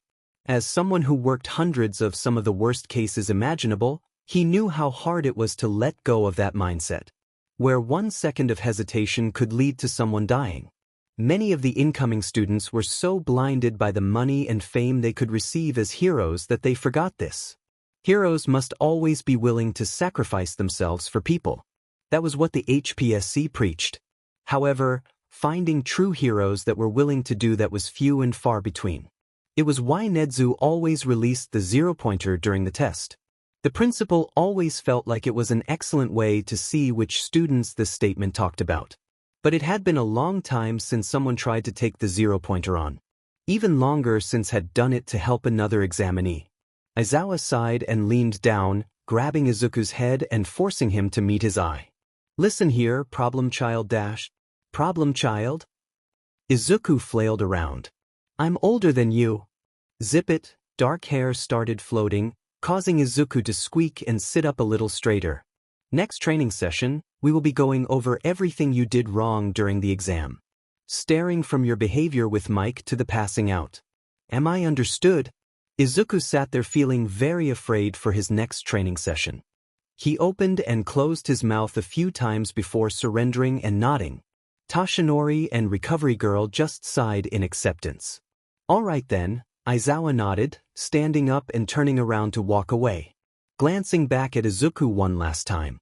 "And next time you want to do something so stupid like that, have a plan ready so that you don't have to be the one in need of rescuing. Uraraka won't always be around to save you." Izuku brightened up instantly. "Wait, does that mean dash? She's got a good shot judging from what I saw of her points." Aizawa gave the thumbs up before walking away. Asterisk, asterisk, asterisk, asterisk, asterisk, asterisk, asterisk. Katsuki slammed the door to the classroom shut. Another lunch wasted hunting for that freckled-faced loser. Sitting down and leaning back, the expulsion user thought about it.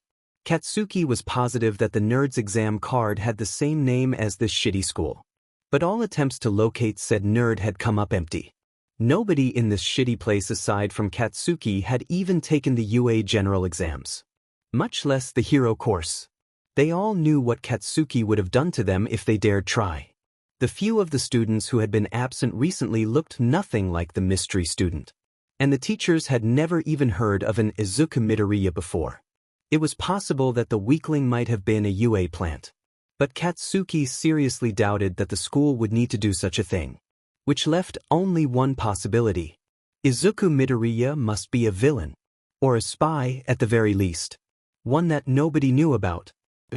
A vicious smile came to the blonde's face as he took out his notebook, opening it up to a new page. But instead of writing down his teacher's lecture on mathematics, Katsuki started writing down everything he could remember about the weakling. His teachers had always told Katsuki that he was brilliant, that with his quirk, he would be a top hero in no time. It wasn't hard to see that they were trying to manipulate the expulsion user, brag about how they were the ones who always believed in the future #1. Or maybe use his lessons to all the weakling losers at Aldria to try and get something from Katsuki later. If Katsuki played his cards right and exposed Izuku Midoriya or whatever his name was to the UA staff, they would no doubt come to realize just how great Katsuki was as well.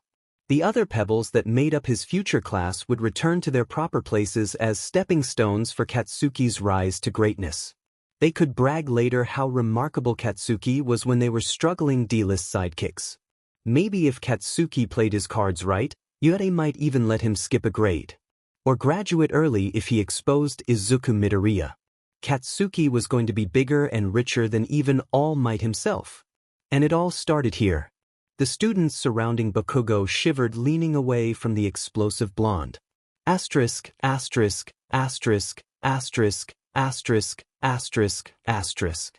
Hitoshi sat in the bedroom cuddling the worn-out cat plush that had been with him since before he entered foster care. It wasn't fair. He had been so close to getting into the hero course. Just a few more points, and Hitoshi could have proven everyone wrong about his quirk. But why did some people get blessed with hero quirks? Well, Hitoshi was stuck as a villain? There was a knock on the door. Looking up, Hitoshi saw his grandmother staring back at him. Well, Hitoshi looked away, ashamed. He had really wanted to do her proud. His grandparents were the first people since the car crash that believed in him. A wrinkled hand placed itself on Hitoshi's shoulder, pulling him into a tight hug. Don't worry, you got General right. It's only a matter of time before you're kicking ass and arresting people. It's just not fair, Hitoshi said, leaning into the hug. I worked so hard. I know, kitten, his grandmother spoke, kissing the top of Hitoshi's head. Goodness, you remind me so much of Eric sometimes. He was always trying to get things done as fast as possible that he forgot that sometimes it's better to go slow. Eric had been Hitoshi's grandfather. The man had passed away a few years ago. Eric had once been a certified villain who went by Cobra and ran with a fairly notorious gang. When they had finally been caught, the media had been tipped off that the gang members had all been raised as child soldiers. In a surprising twist, the public demanded that they be reformed rather than punished. His grandmother Kinana, despite her transformation quirk, had been deemed a failure and thrown aside. Hitoshi wasn't sure how his grandfather found his grandmother years later, especially since she had lost her memories. All he knew was that the two loved each other more than anyone else Hitoshi had seen. Something else came for you as well, Kinana said, pulling out a small letter and passing it to Hitoshi. Opening it up, a small booklet lay inside. Pulling it out, the pair started reading through it. The contents were all about the UA Sports Festival. If a student did well enough, they would be given a chance to transfer into the hero course. A small piece of paper fluttered out when Hitoshi flipped the page. On it was a single line and the drawing of a small black cat sleeping, music notes surrounding them. You have good instincts.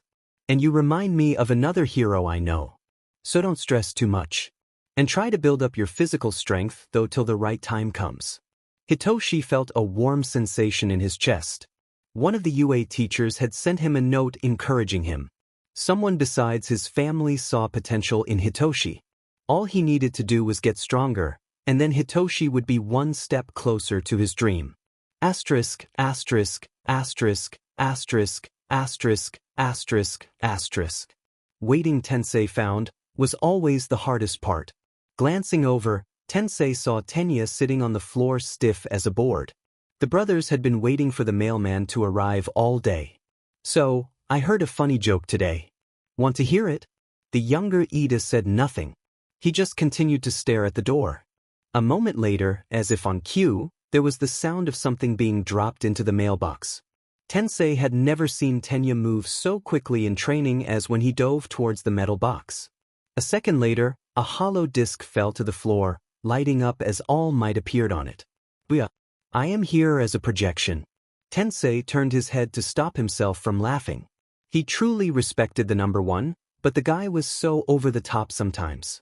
"Tenya Ida, you passed the written exam in the top 10. You must have worked very hard to achieve your score." Tensei glanced over, noticing that his little brother was practically vibrating with joy from the praise. "I know that you took both the recommended and open exams. I'm sorry you had to wait so long, but you passed the exam with your score on the practical. Congratulations on your results, and welcome to UA's Hero course." The hologram turned itself off a moment later, leaving both brothers staring. Before Tenya could say anything, Tensei leaned over and pulled his little brother into a huge hug. "You did it, Tenya. Congratulations."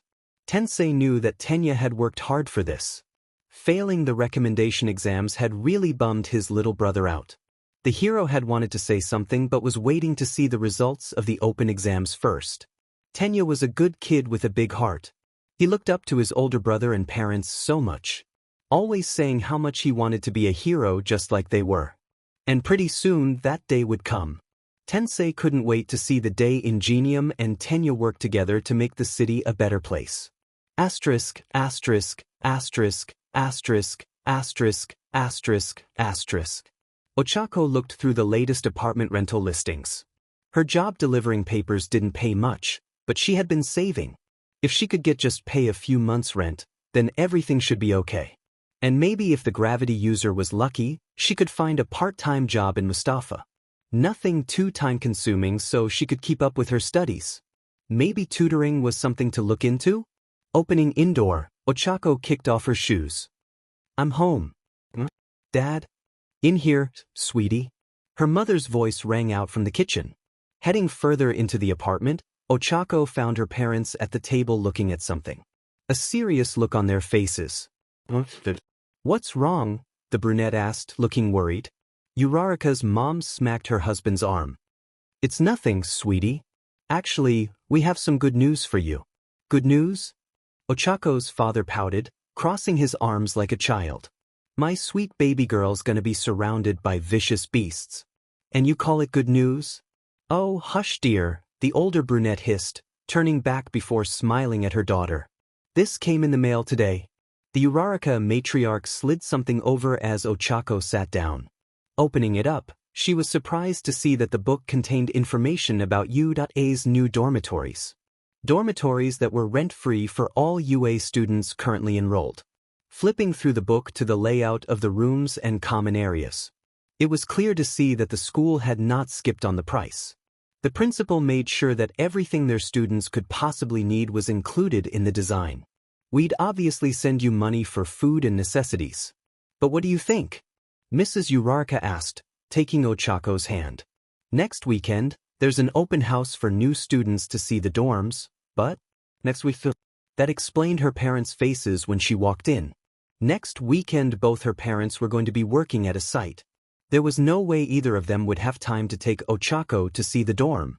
"That's all right," Ochako smiled, a plan already forming. "I'll still get to see the dorms on move-in day." "Honey dash.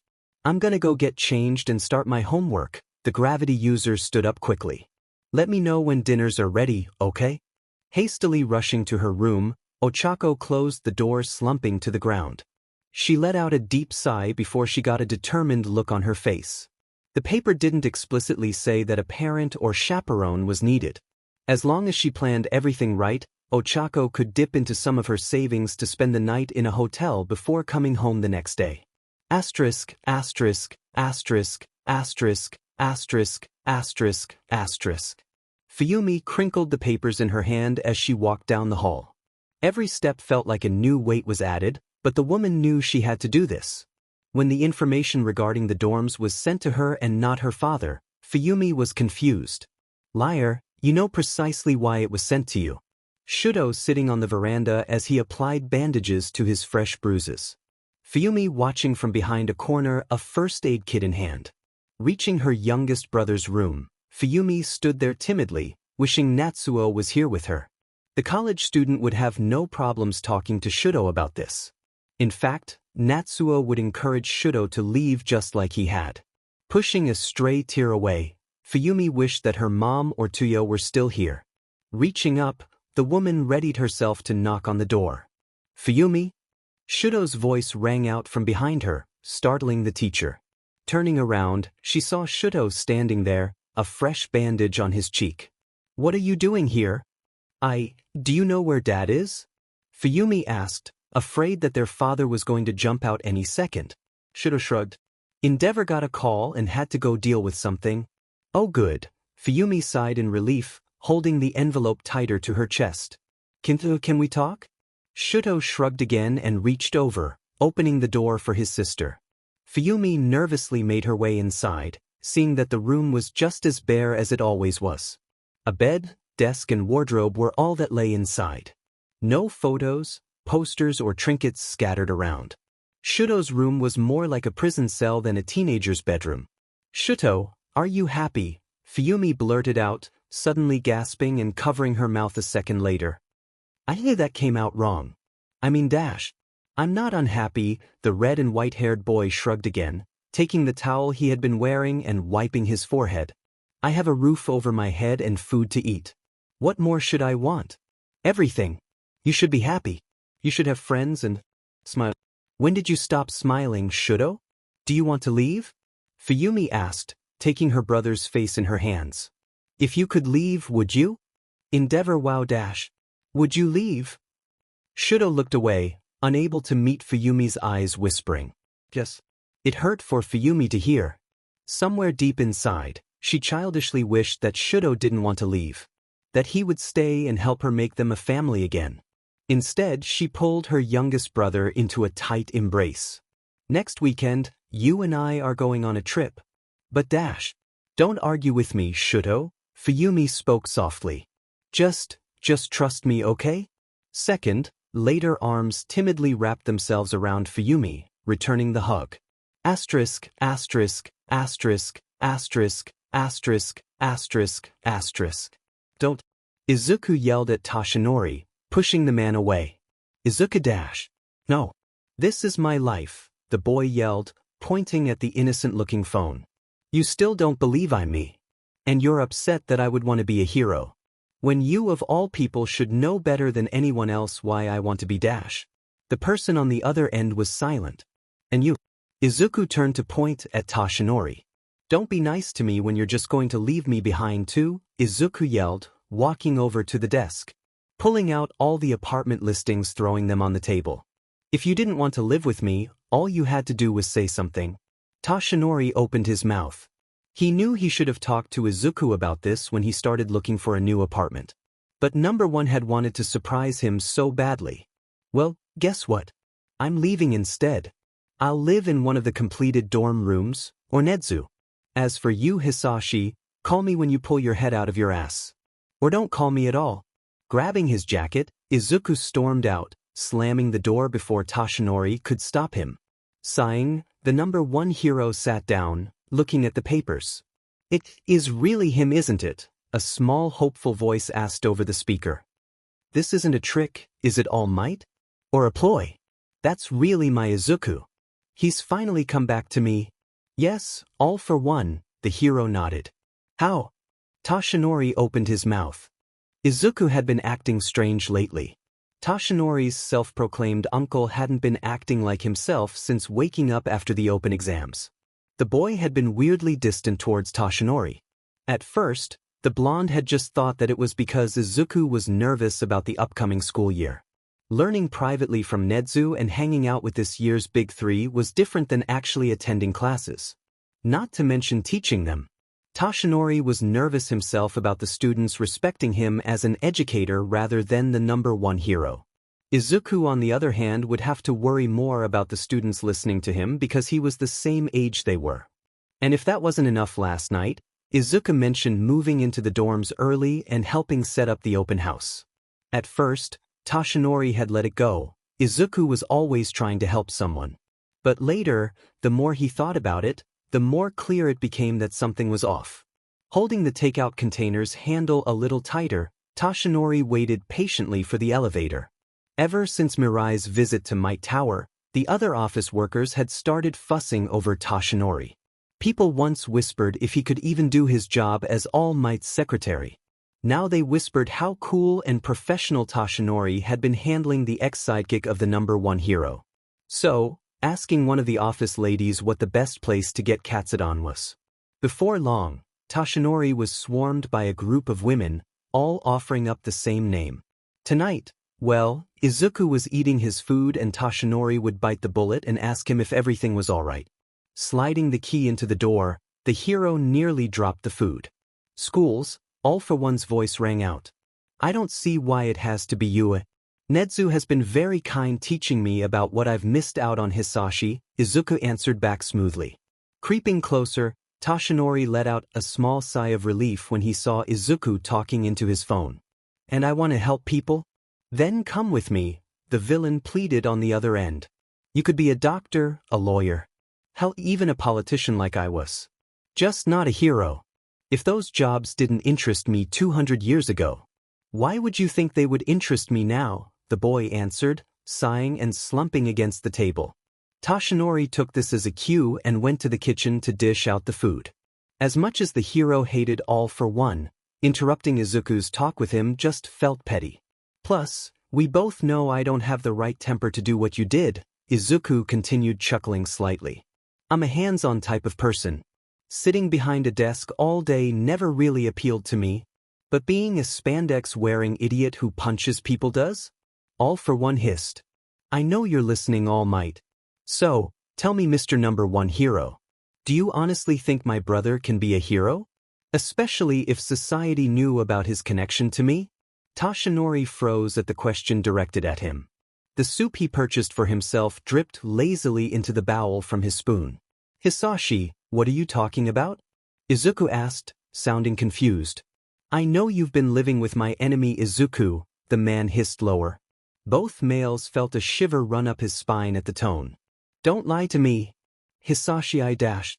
Was it funny, All Might? Pretending that my brother was alive just to trick me, All for One continued to ask. However, did you ever find out about him? Or create such a brilliant-looking fake?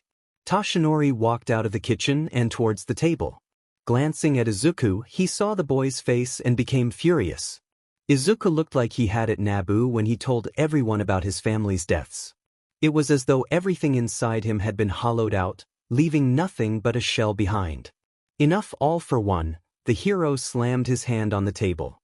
Just enough. I don't know what you think you're accusing me of, but Izuku is real. And how could you possibly know that? Because Tamura told me so, Toshinori answered, earning a gasp from the pair. Looking at Izuku, Toshinori felt guilt for not telling him sooner. I meant to tell you about the dream, Izuku. Tamura was there, and we were in a garden. He thanked me for finding you. There was a slight pause from the villain. As if I would ever believe a thief like you, Yagi. Izuku angrily hissed at the phone. Toshi isn't a thief. He's family. He's a thief just like all the others, All for One argued back. They take Tamura's quirk and pass it along as though it belongs to them. It's mine. He was my brother. Toshinori's heart gave a sudden lurch in his chest. He was my brother too. Izuku yelled, rising to his feet. Tamura gave someone his quirk. It connected us to them. It made them part of our family. It gave me Toshinori. Without him, I would be alone. You could have come to me, All for One yelled back. I could have protected you. Kept you safe. Made sure that I was real, the green-haired brother snapped. You still don't think I'm a trick, don't you, Hicken? It's clear now you've been spying on me. Would you have put me in a vault like you did, Tamura? Try to figure out like those puzzles you did when you were a kid. Toshinori winced, feeling like this was starting to get out of hand. This world isn't safe, All for One answered, an emotion Toshinori had never heard from the man before seeping into his words. It never was. Maybe the vault was a bad idea in the long run, but I have to keep Tamura safe. You weren't there. You didn't see how bad things got? That's why I have to do this, Izuku answered, all the tension in his body melting away. Because I wasn't there. We lost Inko. We lost Mikumo. Our home, the place with so many wonderful memories, was ripped away from us. All for one was silent, so Izuku continued. Then you lost me and Tamura. You were alone for so long, Hisashi. I don't think you really get it anymore.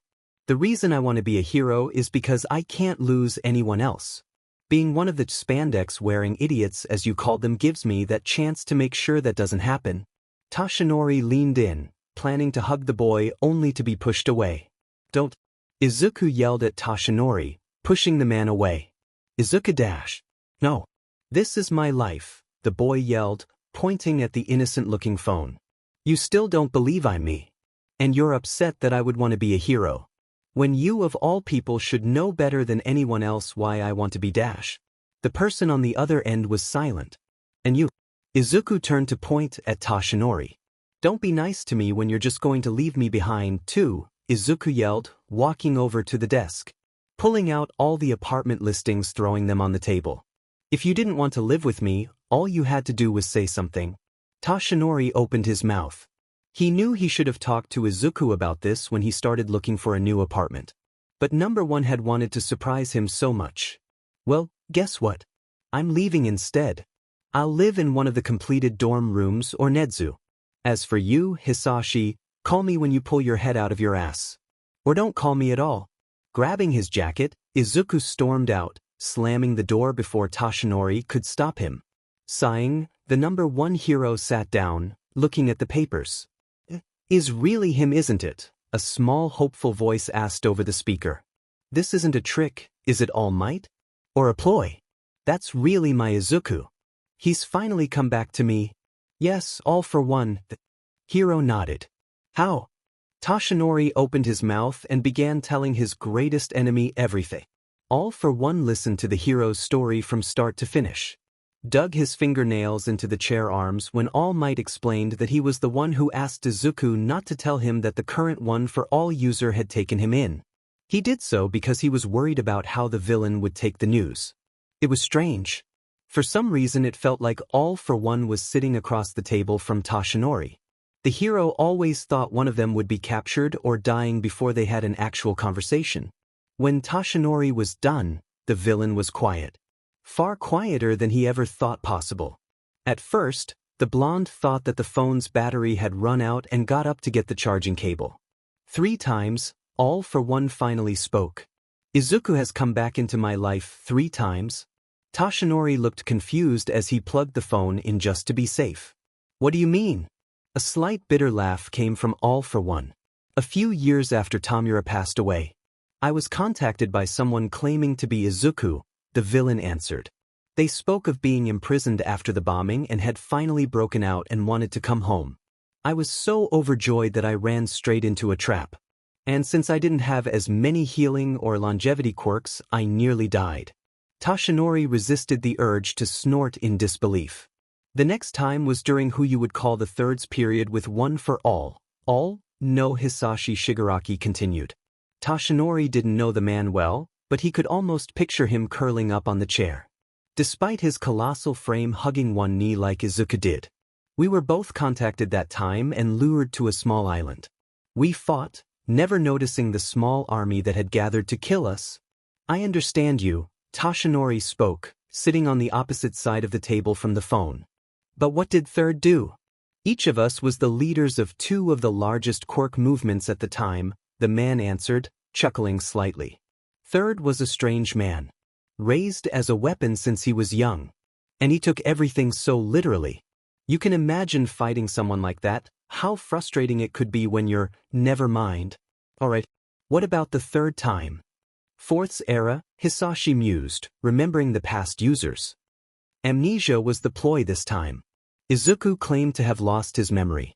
Moved on and got married and even had kids and now grandkids that he wanted me to meet. I was smarter that time though. Did my research, Hisashi spoke, a heavy sadness in his voice. It was a long-time plan in the making. The person they tricked into believing he was Izuku really did have amnesia. Medical documents I got my hands on fit with the injuries he could have sustained in the bombing. The timeline matched up that I was so sure that time it was him. But it wasn't. Tashinori sighed. The man's behavior with Izuku was now starting to make sense. 3 times he had thought his family was alive. And 3 times, it proved to be a lie. The house was rigged. Hitoshi spoke softly, the weight of his words not fully reaching the hero for a moment. 9 people dead. 6 adults, 3 children. The youngest is not even a year old. Toshinori wanted to throw up hearing this. After that, Hitoshi spoke, the mask of all for one slipping back on. I just couldn't do it anymore. I had to accept that Izuku was dead and never coming back. No, you didn't. Toshinori shook his head, remembering Nabu. I've seen the graves. 7 markers, each one was for a different holder. I've seen in dash. A loud slamming sound came from the other end. Don't you dare say her name. Either of theirs. All right, the blonde nodded, finding the edge of the villain's goodwill. But I never saw one for Izuku. You may not have said it out loud, but I don't think you never really gave up on finding him. All for one gave a small chuckle. How strange it is to be comforted by the man who almost killed me. The feeling is mutual, Toshinori said, placing a hand on his side. Almost as bizarre as finding out that you know where I live and that I had come home. There was a slight noise, almost like a snort of the other end. I've always known Yagi. I just find killing one's enemy in their home so cliché and uninspired. Somehow, that doesn't make me feel better, Toshinori said, pulling the apartment listings Izuku had thrown at him closer. I have rules. You may not believe me dash. I do. Toshinori interrupted. Torino and I know about Nana. We talked to Ring Master. We know you didn't kill her husband. That you were actually furious when you found out. I see, all for one said on the other end. It might not seem like much, but I searched for the leak. Shimura was not my favorite holder, but her family did not deserve what happened. As for her child, Kotaro. Toshinori sat up straighter, feeling scared for the only living link he still had to Nana. Take heart in this. I knew where Kotaro Shimura was from when Nana left him at that orphanage. But neither I nor anyone in my organization ever laid a hand on him. This weight inside Toshinori lifted at the words. Thank you. There was now an awkward silence between the pair. I should go and find Izuku, Toshinori said, standing up. He's probably cooled down enough that I can talk to him now. He's at the beach, all for one offered up. The one you had him clean. Toshinori bit his tongue. Didn't all for one realize that his spying was part of the reason that Izuku had stormed out in the first place? Perhaps Izuku is right. I think I need to sort out some things before we reunite, the villain said. But I will be watching all might. If I think for one moment you or Nedzu are taking advantage of my brother, I will come at you both with everything I have. I look forward to you trying all for one. There was a slight pause before the call ended. Toshinori let out a small sigh of relief before heading to grab his coat. Eyes looking at the food on the counter sadly. Thank goodness for microwaves. Asterisk, asterisk, asterisk, asterisk, asterisk, asterisk, asterisk. Izuku hugged the small body close, trying to absorb its body heat. The canine's gray and black fur tickled his nose. Izuku had almost walked by the abandoned dog, leash tied to one of the railings of the fence. A mocking sign next to them reading, "To a good home, love." As soon as Hazel met Angry Green, Izuku decided that the dog was coming home with him. He wasn't exactly sure where home was right now, but the dog would always have a place there. Perhaps the dorm would like to have its very own mascot? Convincing Nedzu wouldn't be too hard. Izawa, on the other hand, Izuku, a voice came from behind, causing the boy to stiffen. Can we talk? Izuku didn't say anything, just clutched the dog tighter, earning a slight whine from them. A few seconds later, a body sat next to him on the sand. Reaching out and scratching the dog's ears, earning a slight growl from the canine. The dog seemed to sense Izuku's displeasure with Toshinori and clearly choosing their side. I know you're mad at me, Toshinori began looking out at sea. I should have told you what I was doing. Then why didn't you? Izuku wanted to say. You came into my life so suddenly. I don't regret taking you in, but... Toshinori continued. I knew as soon as you and Nedzu began planning the dormitories, you were going to leave. I was okay with that. You're old enough to decide where you want to live.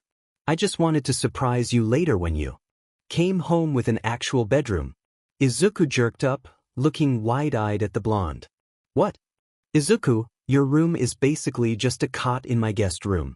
I may have started moving all the gifts my fans have given me to the office, but it's still a far cry from an actual bedroom. Toshinori explained. So you're not leaving me? Izuku whispered. Of course not, we're family. Toshinori smiled, placing one arm around Izuku and pulling him closer. At the end of the day, you are still my favorite uncle. Izuku gave a watery laugh and returned the hug, feeling the dog slip out of his hold. The canine ran away quickly before turning and barking at the pair. Toshinori inspected the dog closely. Guess I should look for a place that allows pets too. Though I'm not sure what breed he is.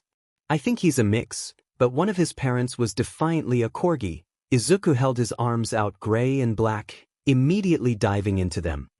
Look at his ears and little legs.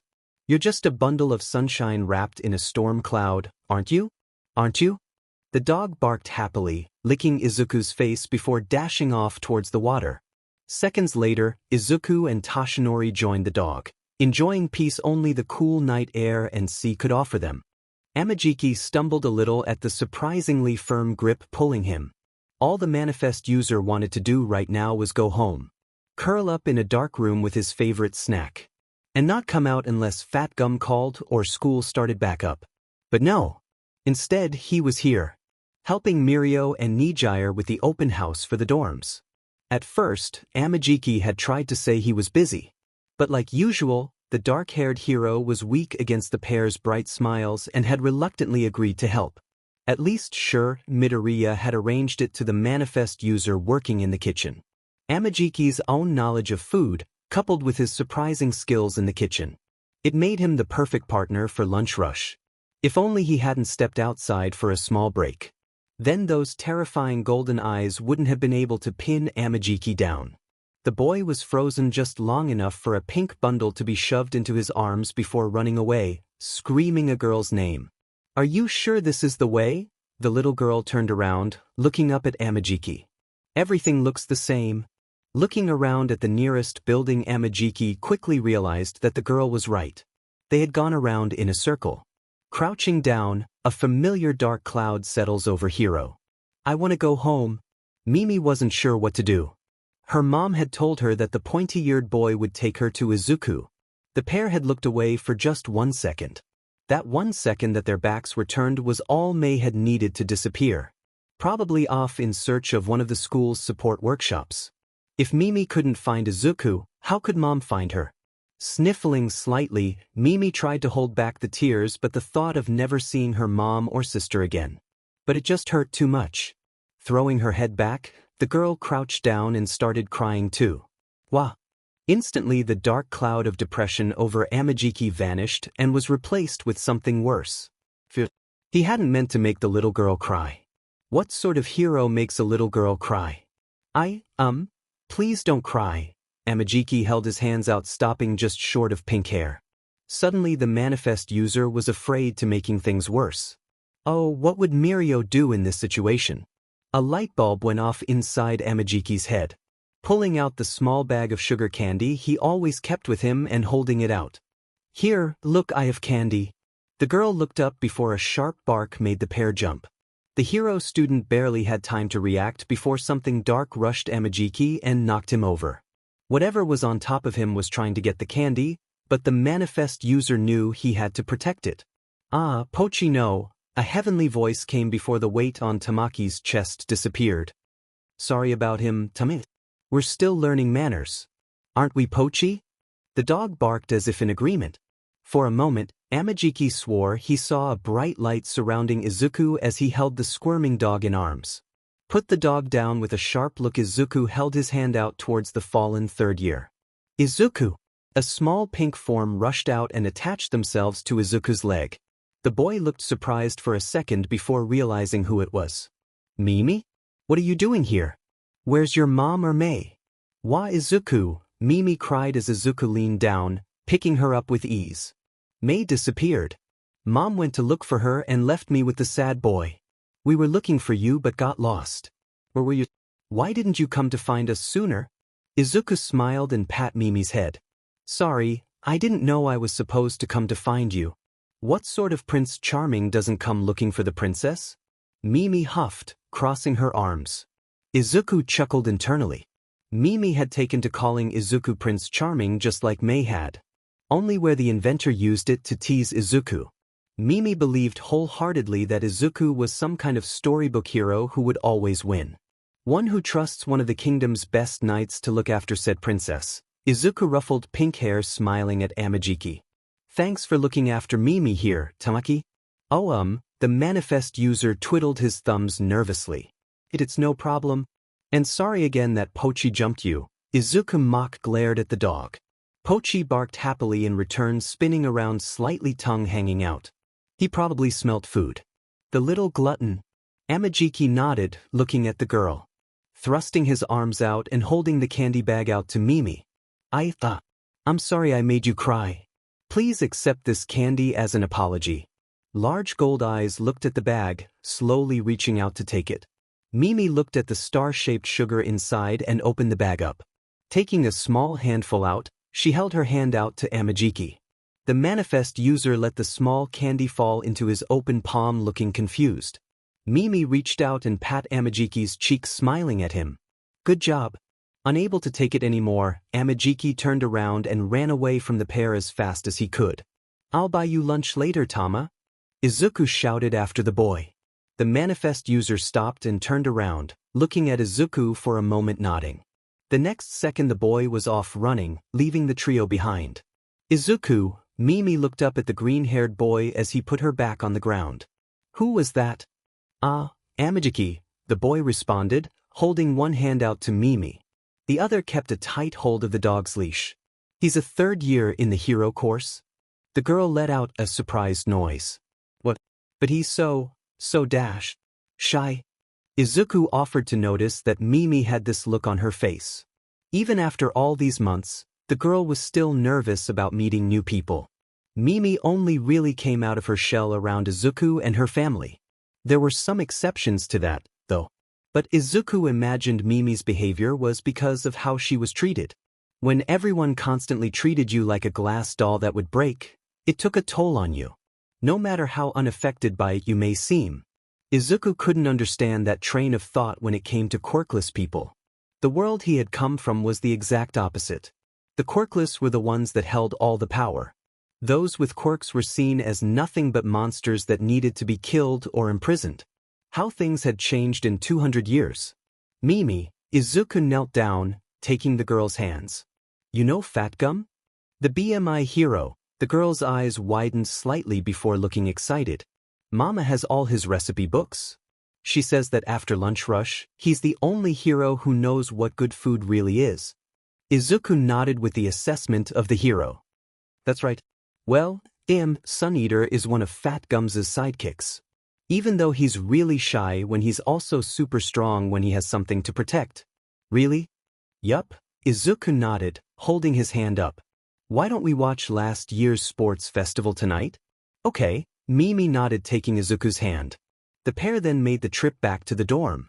When the pair got to the building, Mimi marveled how big it was. Upon opening the door, they were greeted by multiple eyes from both parents and incoming students. Hello everyone, Izuku smiled. Sorry about the wait. We got a little lost on my way here. A tall buff man with orange hair smiled. I hear that. This place is like a little village inside a fortress. I'm impressed with how quickly you all finished the construction. That was mostly Cementos. Izuku led Pochi over to his bed, giving the small dog a warning look. I must say, a beautiful dark-haired woman in a red suit spoke, looking around. Smaller than I thought it would be. Mother, one of the recommendation students hissed, her face reddening slightly. Principal Nedzu originally wanted to make a small apartment building-like complex. Izuku walked back over to the group, looking at everyone. There were more people than he anticipated here. It looks like many incoming first-year hero students were planning on taking advantage of the dorm system. Thankfully Shudo was here, and not with Endeavor this time. But where were Uraraka's parents? Surely the girl hadn't come alone? Ultimately, That idea was scrapped to make individual dorm buildings. Izuku continued looking over each of the adults' faces. UA wants the dorms to create strong bonds. We want students to grow together and make lifelong friends and connections. I see, the woman smiled softly, glancing at who Izuku assumed was her daughter. The all-or-nothing user would have to watch the girl. If she had been bullied in the past, he wouldn't stand any repeats on his watch. Excuse me, a blonde boy with pale blue eyes raised his hand. Sorry for interrupting. But you look familiar. Have we met before? Izuku felt Mimi come to stand behind him and grab his leg. Yeah, I know what you mean, another blonde remarked, a strange black lightning bolt in his hair. Super familiar looking. Are you a second year or something? Oh no, Izuku shook his head. This will be my first year also. If this is your first year, why are you here? Why not someone older? The red and white-haired woman next to Shudo asked nervously. Or a teacher? Izuku sighed, wishing that one of the teachers had come with him like he originally wanted. However, everyone was stretched thin between the other dorms, security and preparing meals for the overnight guests. Even with everyone working together, the third-year students were still called in to help. Taking a deep breath, Izuku put on his best Tamura-like face. I understand your concerns. All of you are going to be entrusting UA with your precious family members. I know I may seem young, but no, we at UA only want what's best for the students. Izuku noted the adults' faces ranged from curious to skeptical. It would be so much easier to tell everyone that he was Nedzu's personal student. But Izuku didn't want his future classmates to think he was getting special treatment. Izuku helped make this place, Mimi declared, coming out from behind Izuku. Mr. Nedzu and Izuku worked hard to make this place nice. Please don't be mad at him. Mimi. A pink-skinned girl suddenly cried, pointing at the pair. Don't matter, Kuin. Oh my gosh, that's why you look so familiar. No way, a boy with silver hair said, whipping out his phone and typing something in. A second later, Izuku heard himself talking. Matter. Superficial titles like number one and strongest don't matter. What matters is helping people, not hurting them. And hey, a red-haired boy who was watching the phone said. That's the same girl too. Ribbit adorable. Totally, the pink-skinned girl said, skipping over to the pair and smiling at Mimi. Hi there, I'm Mina Ishido. Look, I have pink hair too. Want to be pink buddies? Mimi looked at the smiling girl, her face turning red before she dove behind Izuku again. Izuku just laughed at Ishido's pouting face and placed his hand on the curly pink hair. Sorry, Mimi, here's a little shy around strangers. Thanks to Mimi, the tension was now broken. Izuku could see some of the parents still send him curious glances every once in a while. But most seemed more interested in the dorm's layout now. It was clear that some of the adults had been worried about the male and female students living in the same building. Thankfully, one quick look at the security system installed on each floor was enough to ease their minds. If anyone tried to sneak into the other side of the building after hours, a loud alarm would be triggered. Obviously, boys and girls weren't allowed in each other's room alone. Cameras installed in the hallways would make sure that didn't happen. Midnight had also insisted on one of the empty rooms be converted to make it into a place where the students could have private conversations with each other. Some teachers thought this to be too tempting for the students. But Present Mike had backed the rated R heroine, citing that some topics couldn't be discussed freely in the common room as they could behind a closed door. A large soundproof glass pane instead of a concrete wall was used. Instead of the typical dorm room setup, there was a couch, a few chairs and a large table inside. To access the room, all students entering needed to swipe their student cards. By the time the parents had finished inspecting every room in the building like seasoned CSIs, it was getting close to dinner. Izuku returned everyone to the common room, surprised by who was waiting for him. Standing in complete hero form, Vlad King and Eraserhead wait for the group to return.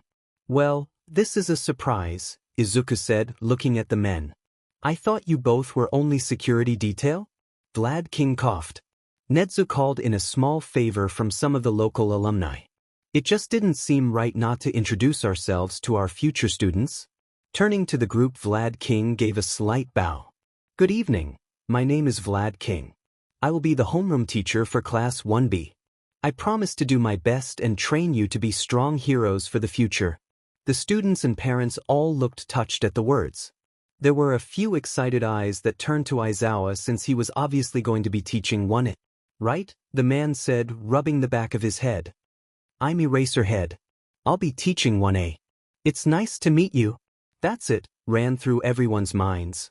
"Uncle Sho," a pink blur ran out towards the man. Aizawa sighed and leaned down to pick Mimi up. After the mess her older sister made in one of the support labs, the underground hero had promised to return her to her mother. "Hello Mimi, how was the tour?" "Super fun," the girl stretched her arms out. "I just hope sis had just as much fun as me." Judging from the thrown-around parts Aizawa had seen in the lab before he left with Vlad, the older Hatsum had clearly had her own version of fun before her mother had busted her. "I'm sure she can tell you all about it when I return you to your mother," Aizawa nodded, looking at Vlad. "Are you going to be okay escorting everyone to the gym?" The blood user nodded. "Of course." Turning to leave, Aizawa made his exit as quickly as he could. Mimi shyly waved goodbye from over his shoulder at everyone. A few minutes later, Vlad started filing everyone else out. Izuku watched as they all walked by. Shudo and his sister, mother, practically ran out of the building. Ashido and the red-haired boy were chatting with an orange-haired girl. A boy with a bird-like appearance was quietly talking to a girl with white hair who just nodded back. The dark-haired recommendation student was excitedly chatting with another girl with a frog-like appearance. The parents seemed content to follow and watch fondly as their kids made new friends. All except one person, that is. Izuku waited patiently for that person to leave. Before Uraraka could make her escape, Izuku grabbed her by the back of her shirt, stopping her from leaving. "And just where do you think you're going?" To get dinner," the girl said, looking confused. "Ochako?" The gravity user stiffened slightly. She knew that tone. It was the same one her mom and dad used before. They grounded her. "Hey, I never got a chance to thank you for helping me," Uraraka smiled, trying to change the topic. Izuku frowned deeper. "Where are your parents, Uraraka?" The girl looked away nervously, her voice dropping to a whisper. "At home." "What?" Izuku said, letting the girl go like she burned. "Why?" "Well," Uraraka said, looking flustered. "Mom and Dad had to work this weekend. But I really wanted to come to the open house. So, I grabbed my savings and hopped on the train." Izuku honestly wasn't sure what to say right now. Was this how Hisashi felt when he had done something stupid? If it was, the all-or-nothing user was defiantly apologizing to his eldest brother the next time they talked. Taking a deep breath, Izuku let out a sigh. "And just where were you planning to stay tonight?" "Your name isn't on the overnight list." "I didn't know there was one," Uraraka laughed, scratching the back of her head. "But that's okay. I brought enough money for a cheap hotel room." "No," the boy thought immediately. "Just no. There weren't many places that weren't sketchy that would be open later." Izuku was not letting his future classmates/students spend the night in some creepy hotel. Honestly, what were kids today think? Izuku gasped, realizing something at this moment. Midoriya," a hand waved in front of his face. "You all right there?" Izuku realized right now that he wasn't just a person out of time. He was an old man out of time. And all his future classmates were babies with no self-preservation instincts. Groaning slightly as he ran his hand over his face, Izuku decided. Until his classmates/students developed enough to protect themselves, Izuku would have to protect everyone just as hard as the other teachers. And it all started here. Taking Uraraka's hand, Izuku leaned in close. "How do you feel about the mad scientist?" As nerve-wracking as it was waiting for exam results were, the first day of school was always 10 times worse. Thankfully, the introduction of the UA open house for the dormitories had unforeseen results. Returning second and third years who helped out could meet and catch up with their classmates. It also gave the older student body a rare chance to mingle with the other classes, all without having the looming competitive nature that the sports and cultural festivals fostered. As for the first years, many walked into their homerooms and were greeted by familiar faces. For those who hadn't attended, a few icebreakers were all that was needed before everyone was introducing themselves and making friends. The only class that didn't seem to share this attitude was the new hero class 1A. Everything had been going okay in the beginning. The members of the new Alliance Heights had all seemed to be able to strike up easy conversations with their new classmates. Only Todoroki, who seemed intent on ignoring everyone, and one other student named Bakugo were immune to the cheerful, welcoming atmosphere. When Ida walked into the classroom, all the engine user wanted to do was make a good impression. But when he saw Bakugo's feet on the desk, something inside him snapped. Marching over, Ida stood in front of the glaring blonde. "Kindly remove your feet off the desk this instant." Bakugo looked up, face blank for a moment before smirking. The expulsion user had been waiting to see which of these extras would try and assert themselves as de facto leader of the class. The best way to find out which idiot thought they were better than him was to set up a situation like this. Either someone tried like this extra to assert themselves, or they all rolled over and allowed Bakugo to take his rightful place on top. So far, the expulsion user was betting on that two-toned idiot at the back who tried. But that idiot seemed more interested in ignoring everyone like he was better than them. Better than Katsuki. After Bakugo showed glasses here who was really in charge, the rest of these losers would fall into line. And then he would show that half and half loser where his place was. What was that? Did you say something? Ida pushed his glasses up. Amongst all the eyes watching the pair, nobody seemed to notice how a few people seemed to look around the room. As if they were searching for something. "This is the first day, and you're already damaging school property. I'm asking you nicely to please remove your feet." "You're kidding me, right?" Bakugo's grin grew as he looked at the others from the corner of his eye.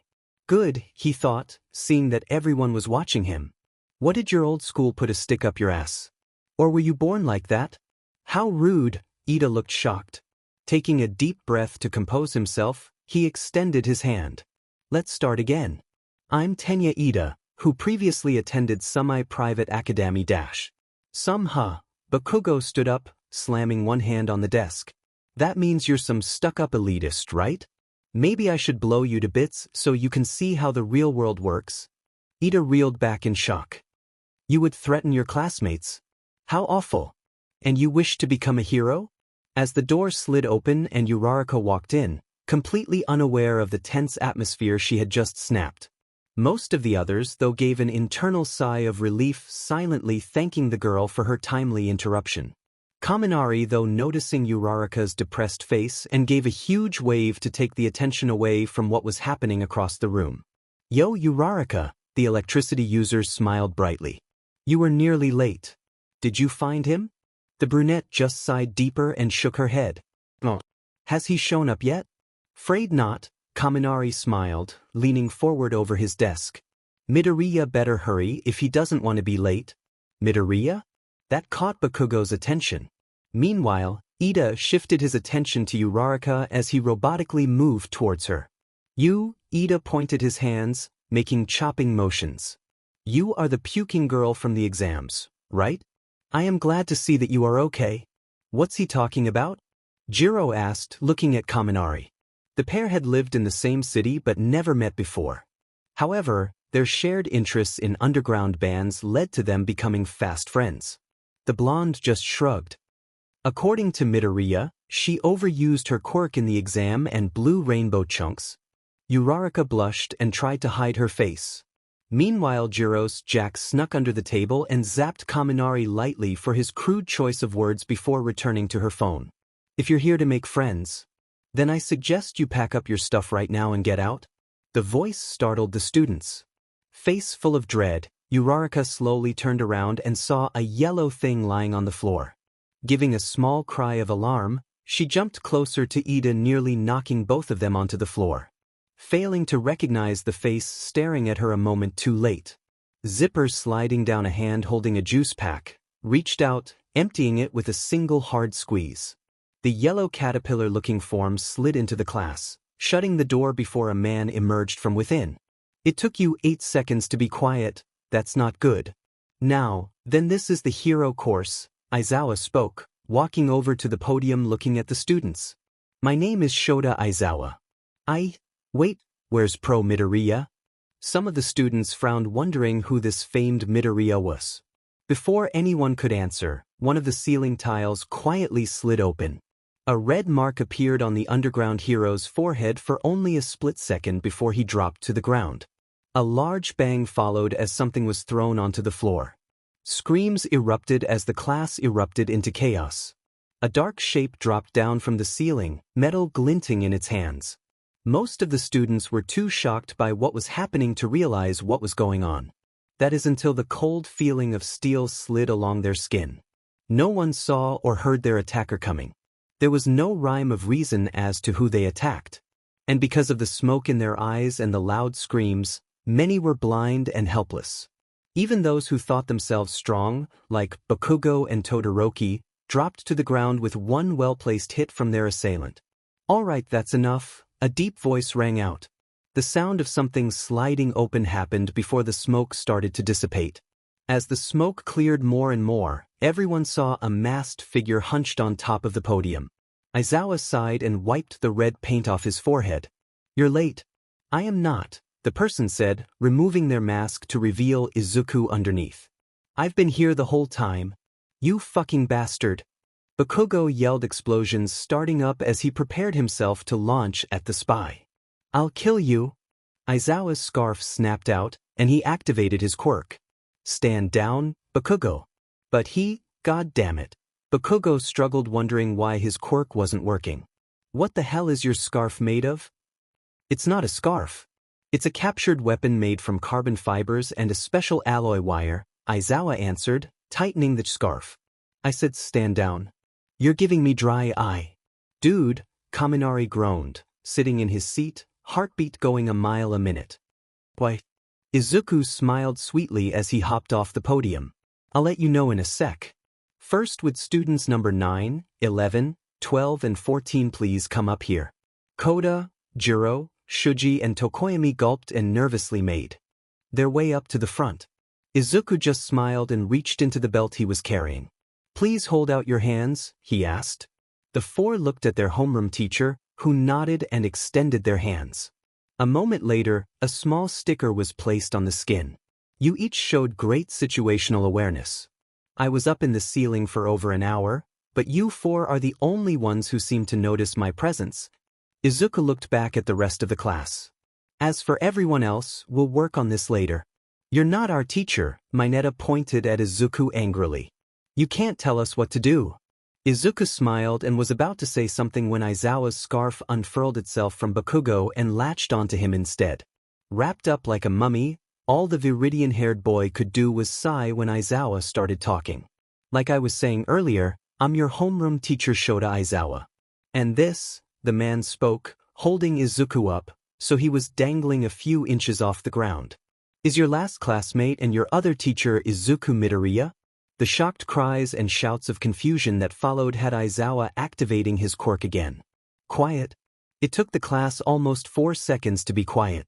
Satisfied with a better time, Aizawa walked over to his sleeping bag, dragging Izuku with him. He reached inside the comfortable yellow material and pulled out a single gym uniform. "Get changed and meet me at Field 1, Aizawa ordered, walking out the door, slamming it behind him. Asterisk, asterisk, asterisk, asterisk, asterisk, asterisk, asterisk. "Explain to me exactly what exactly hell you were thinking?" Dark eyes glared down at Izuku. "It was just a small test," the boy shrugged as he continued to remove all the hidden items from his outfit. "I needed to know where the starting line was." "And?" Izuku's lips pursed like he bit into something sour. Mixed reaction. "Not bad, but not good either." "Explain," Aizawa demanded. "Like I said, the four who sense me have good instincts," Izuku explained, stripping his jacket off and putting on the gym uniform's jacket instead. "Jiro and Shuji's quirks must have let them hear me. Koda may have been tipped off by any animals that may have known I was there. And Tokoyami's quirk kept popping out a little to search for me. And shooting me," Aizawa gestured to the still red mark. No doubt the paint pellet he was shot with came from Power Loader's newest resident, Problem Child. Whatever was in the pellet contained a chemical that did in fact shut down the underground hero's control over his body. For one agonizing minute Aizawa could not move. What did that accomplish? I needed to know who's gonna fight and who's or flee, Izuku answered, waving as he saw some of his classmates coming towards them. Lowering his voice, the time traveler looked up at Aizawa. Netsu told me the odds on them ending up dead or forced to retire because of injury. Oboro's face flushed painfully in Aizawa's mind. These kids are babies compared to you and me in terms of combat and experience, Izuku continued. You have years working as an underground hero behind you, whereas I have been in a literal war. But these kids, no matter what anybody says, have grown up in peace times. They're weak, and as such they need to grow up fast if they want to survive. Experience is the best teacher. Aizawa thought about it and sighed. He could see the logic in what Izuku was saying. Do you plan to do this to Vlad's class also?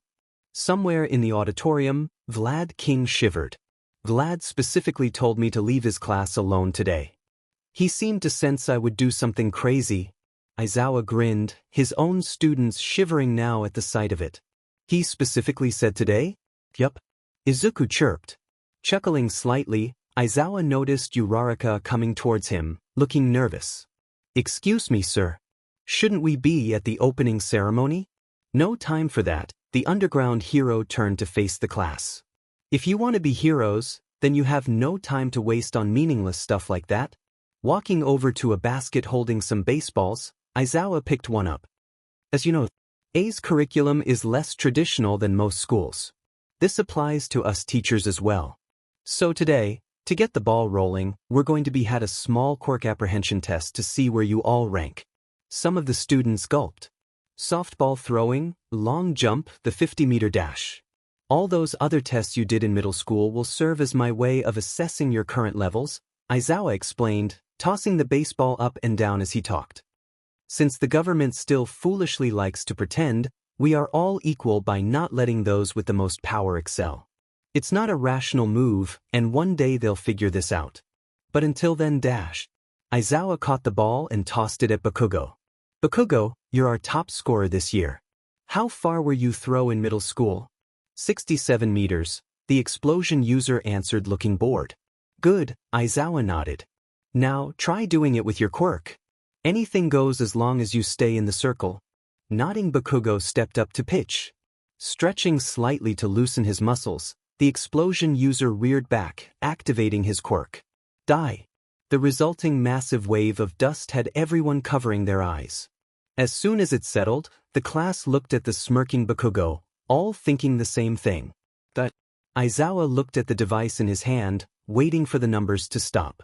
As soon they stilled, he turned it around and showed it to the students. 705.2 meters.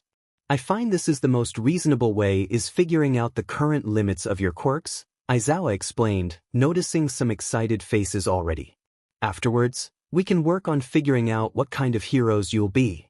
There was a wave of excited murmurs from everyone. This is awesome. Alright, I can't wait to show off what I can do. Seriously, the hero course is the best. Izuku stood stone-faced, clenching his fists together as he listened to some of the things being said around him. The restrictions on quirks baffled him.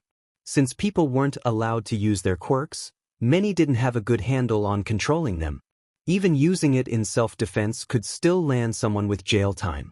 Netsu had cited a man named Destro as someone who wanted people to be free to use their quirks. Izuku on a certain level agreed with the man. The time when Destro was alive was a dangerous one. Not as dangerous as the dawn of quirks.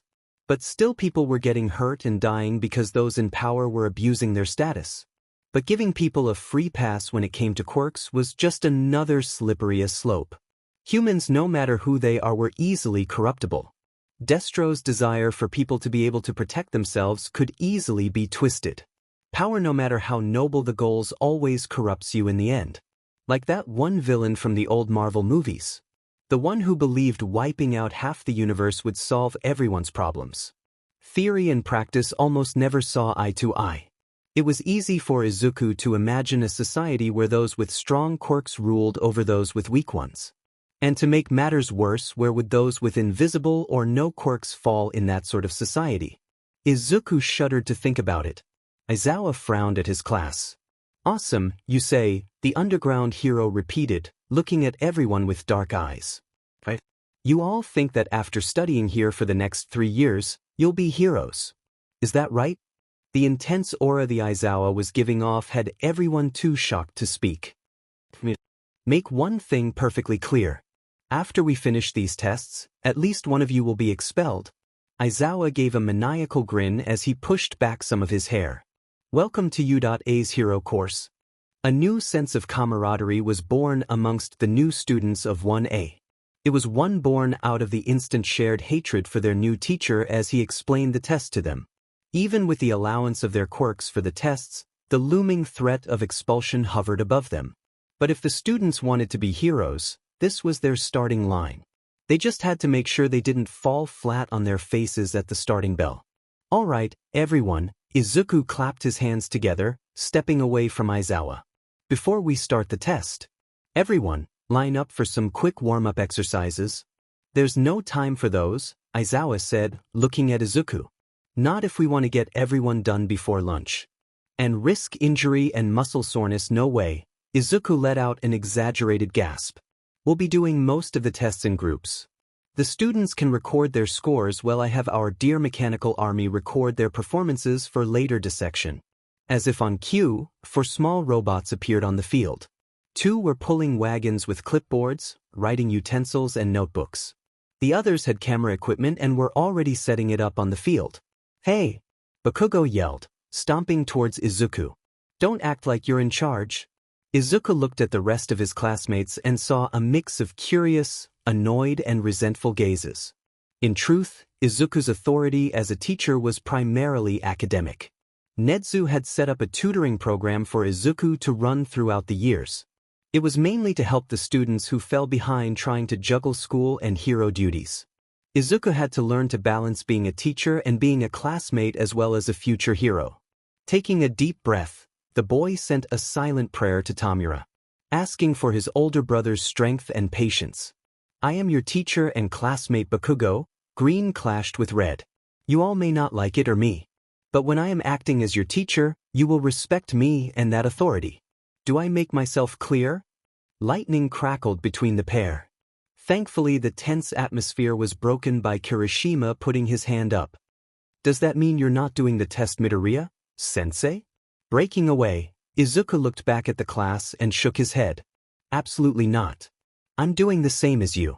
This is why I want us to do these warm-ups first. Recovery girl shouldn't be bothered on the first day because of something so illogical. I see. Yaoyorozu clutched her clipboard tighter. That would make the most sense. Warming up would loosen our muscles and help us finish the tests in the time frame sensei wants us to. Oh, Mina said, fist hitting her open palm. Plus, breakfast was not too long ago.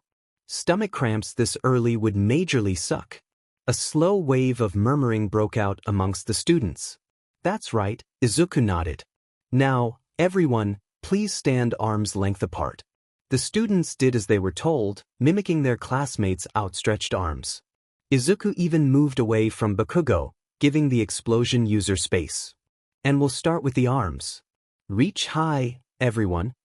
It took 10 minutes for the class to warm up enough.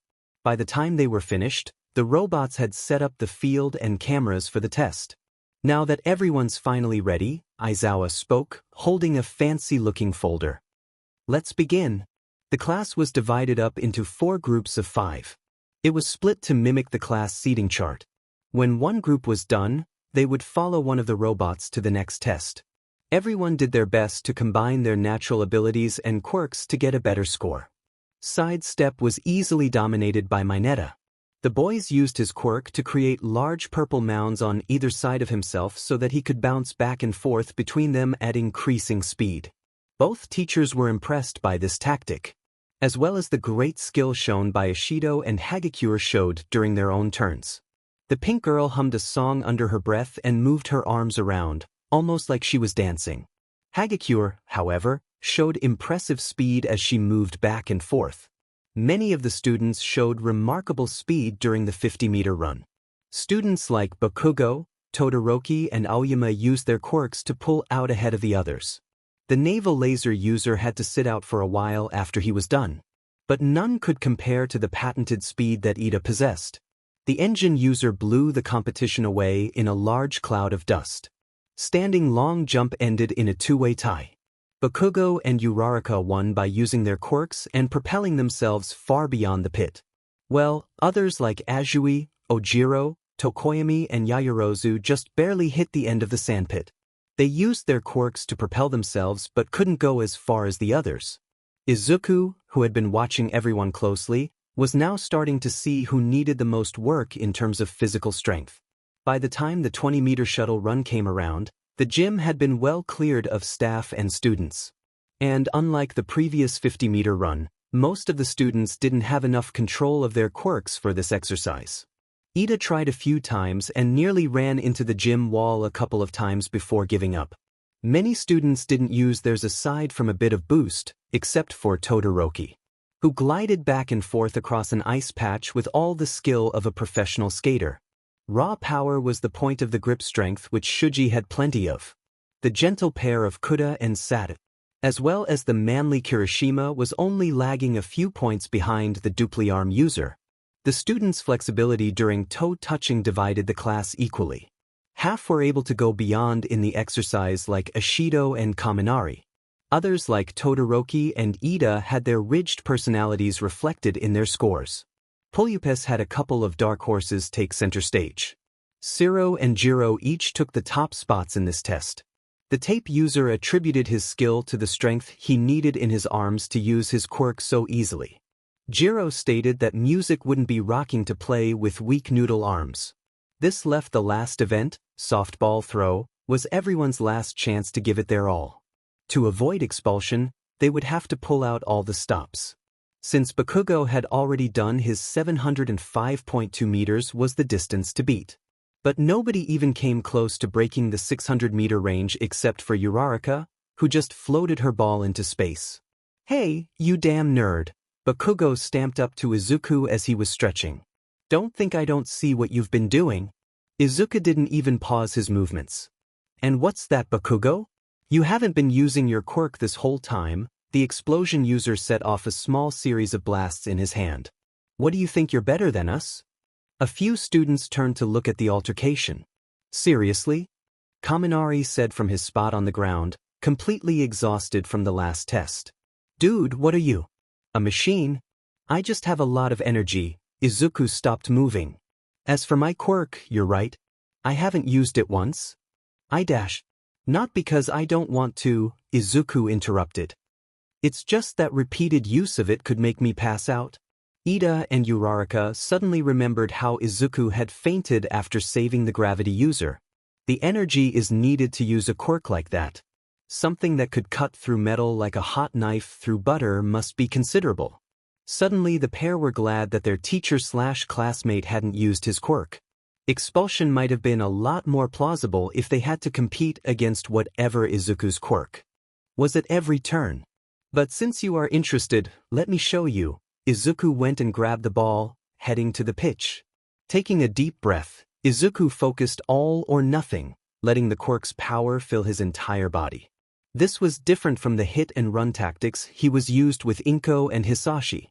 All these months, Aizawa taught Izuku not to use his power-up in one go, and given him a painful refresher course after the entrance exam. All Might's hands clenched the wall tightly from behind the gymnasium as he watched bright green, nearly white sparks flicker across Izuku. The past one for all users watched with serious faces through his eyes. Each was still trying to form an opinion on the boy. Izuku was like Tamura and so much is all for one. Aizawa got into position as red veins rose up, earning shocked gasps from the students. Pulling his arm back like a seasoned pitcher, Izuku put as much energy into his arm as possible, throwing the ball.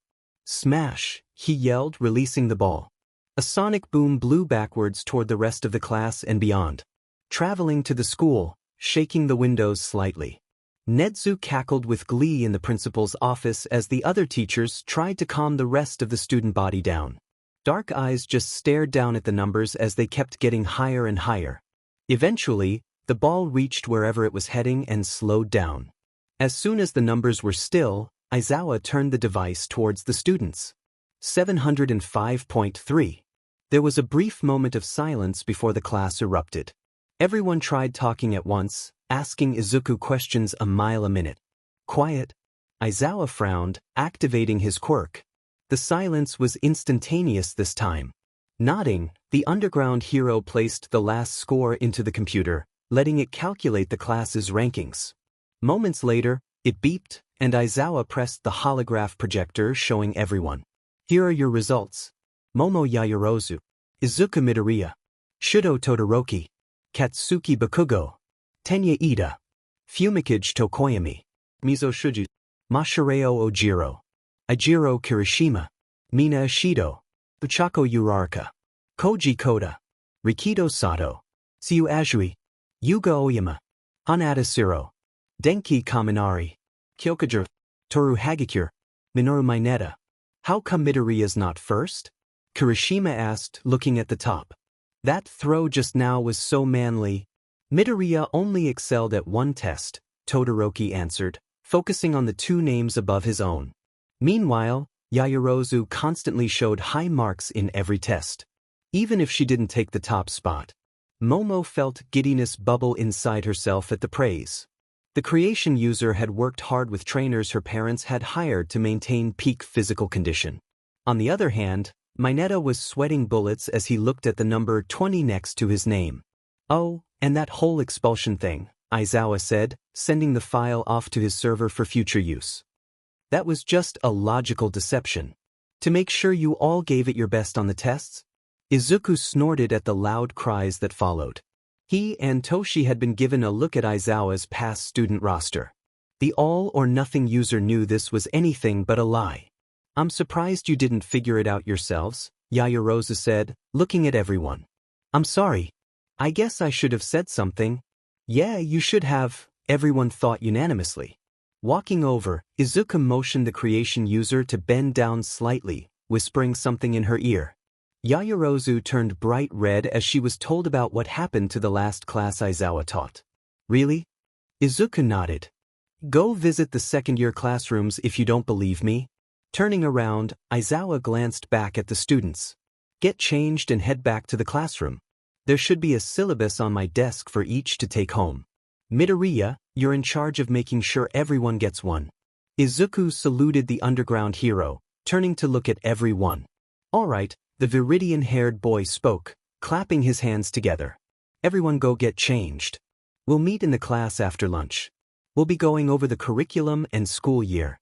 Many students made sour faces but did as they were told, leaving Izuku and the 4 robots behind to clean up the mess. Ha! A loud voice echoed before All Might appeared in front of Izuku. Young Midoriya, I am here. Izuku looked at the blonde and gave a soft smile. Yes, you are. But how many times have I told you? You don't need to buff up to come to see me. It puts a strain on you when you do. The number 1 hero nodded, kicking some dirt like a little kid. I know, but I can't let the students get suspicious. Pre-class jitters? Izuku asked. All Might nodded slightly. It was all well and good to say he wanted to teach the next generation. But watching Izuku and Aizawa handle the students right now made Toshinori realize that he couldn't be like them. Toshinori had always had a soft spot when it came to kids. Izuku pats the hideous yellow suit. It's okay, you got this. And if you are still nervous, I'm sure Aizawa would be more than happy to sit in until you find your teaching legs. Really? All Might asked nervously. A shudder of fear ran down his spine at the memory of the last time he had bothered Aizawa when he wasn't in class. Red eyes peering out at him from inside the sleeping bag still made an appearance in Toshinori's nightmares. Izuku nodded. It never hurts to ask. Now go play nice with the other kids. All Might chuckled. You know you're not really older than us, right? Being frozen was like the universe hitting the pause button. You didn't actually age. Yet I'm still more mature than most of you heroes. Izuku quipped back. Jetpacks? Izuku scowled. Low blow. The pair continued to chat as they made their way back inside. All Might quickly run away as soon as they set foot inside the building so that no students could see them. After changing, Izuku did not head to the cafeteria but instead to the support labs. Popping his head inside, he was not surprised to find Mei cackling as she hovered over something, a welding torch in her hand. Not wanting to disturb the inventor, Izuku turned his attention to where Power Loader was watching against the wall. How's she doing? The support hero gave a cross between a grin and a grimace. I'm gonna have to pry her away from these labs every night. She's already made 3 things and the first day isn't even over yet. Mei's enthusiastic, Izuku shrugged. Just make sure to put food and water get put near her, and she'll be fine. And if it gets too tough, you can call me, and I can deal with her. Funny her mother said the same thing. Power Loader remarked.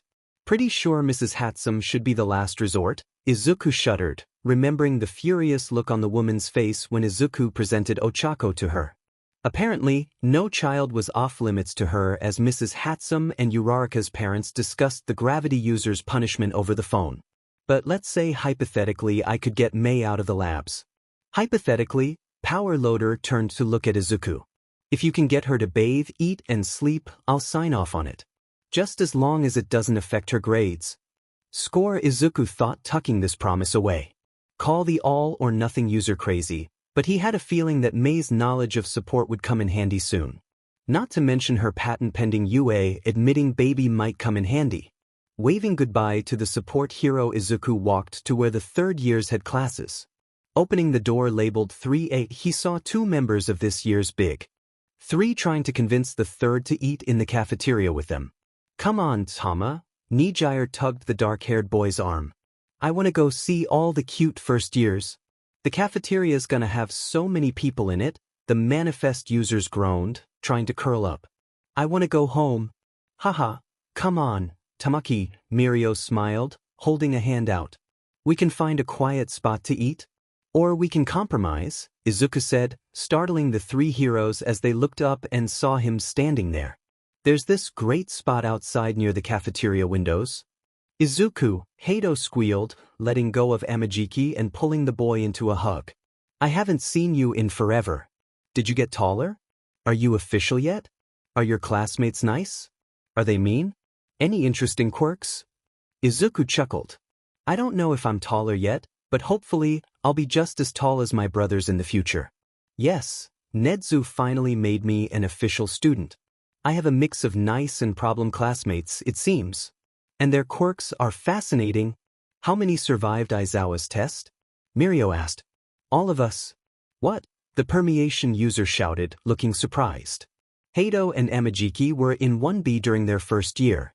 Mirio was in 1A, and of his 20 classmates, only 12 were left after Eraserhead's test. I owe Tamaki lunch anyway, Izuku said, looking at the manifest user. Let's find a shady spot to talk. The 4 Hero Corps students sat under a tree. It was a beautiful day, and a cool breeze made the warm weather much more bearable. Mirio watched Izuku out of his eye as he explained this morning's events. Sir had asked his protege to keep an eye on the boy. Lemillion frowned when he was told this, not understanding Sir's problem with Izuku. The pair had never met before, at least not to Mirio's knowledge. There was the obvious answer that came from Izuku knowing All Might. But something in the blonde's gut told him that wasn't the whole story. Over the curriculum with them this afternoon, Izuku sighed, placing his chopsticks down. It shouldn't take us more than an hour. I'm just not sure what to do with the remaining school time. Oh, I know, Nijire bounced excitedly. Why not have a get-to-know-your party? Izuku raised an eyebrow. Wouldn't we need food for a party? Not necessarily, Amajiki spoke softly, his eyes never leaving his food. But the other classes might think you're getting special treatment if they hear you had a party. Especially 1B. The 3 friends groaned, memories of Vlad King and Eraserhead's one-sided rivalry flaring up. Oh right, Izuku's eyes widened. The second hero class. I got so caught up with the assessment test I forgot about them. Hey, here's a question: is there a difference between the classes? Nijire opened her mouth to say something, but Amajiki beat her to it. Quirk control. Quirk control? Izuku tilted his head. What's that? Mirio chuckled slightly. Typically, the 1A kids have quirks that can easily go out of control. They can put others in danger easier than their 1B counterparts.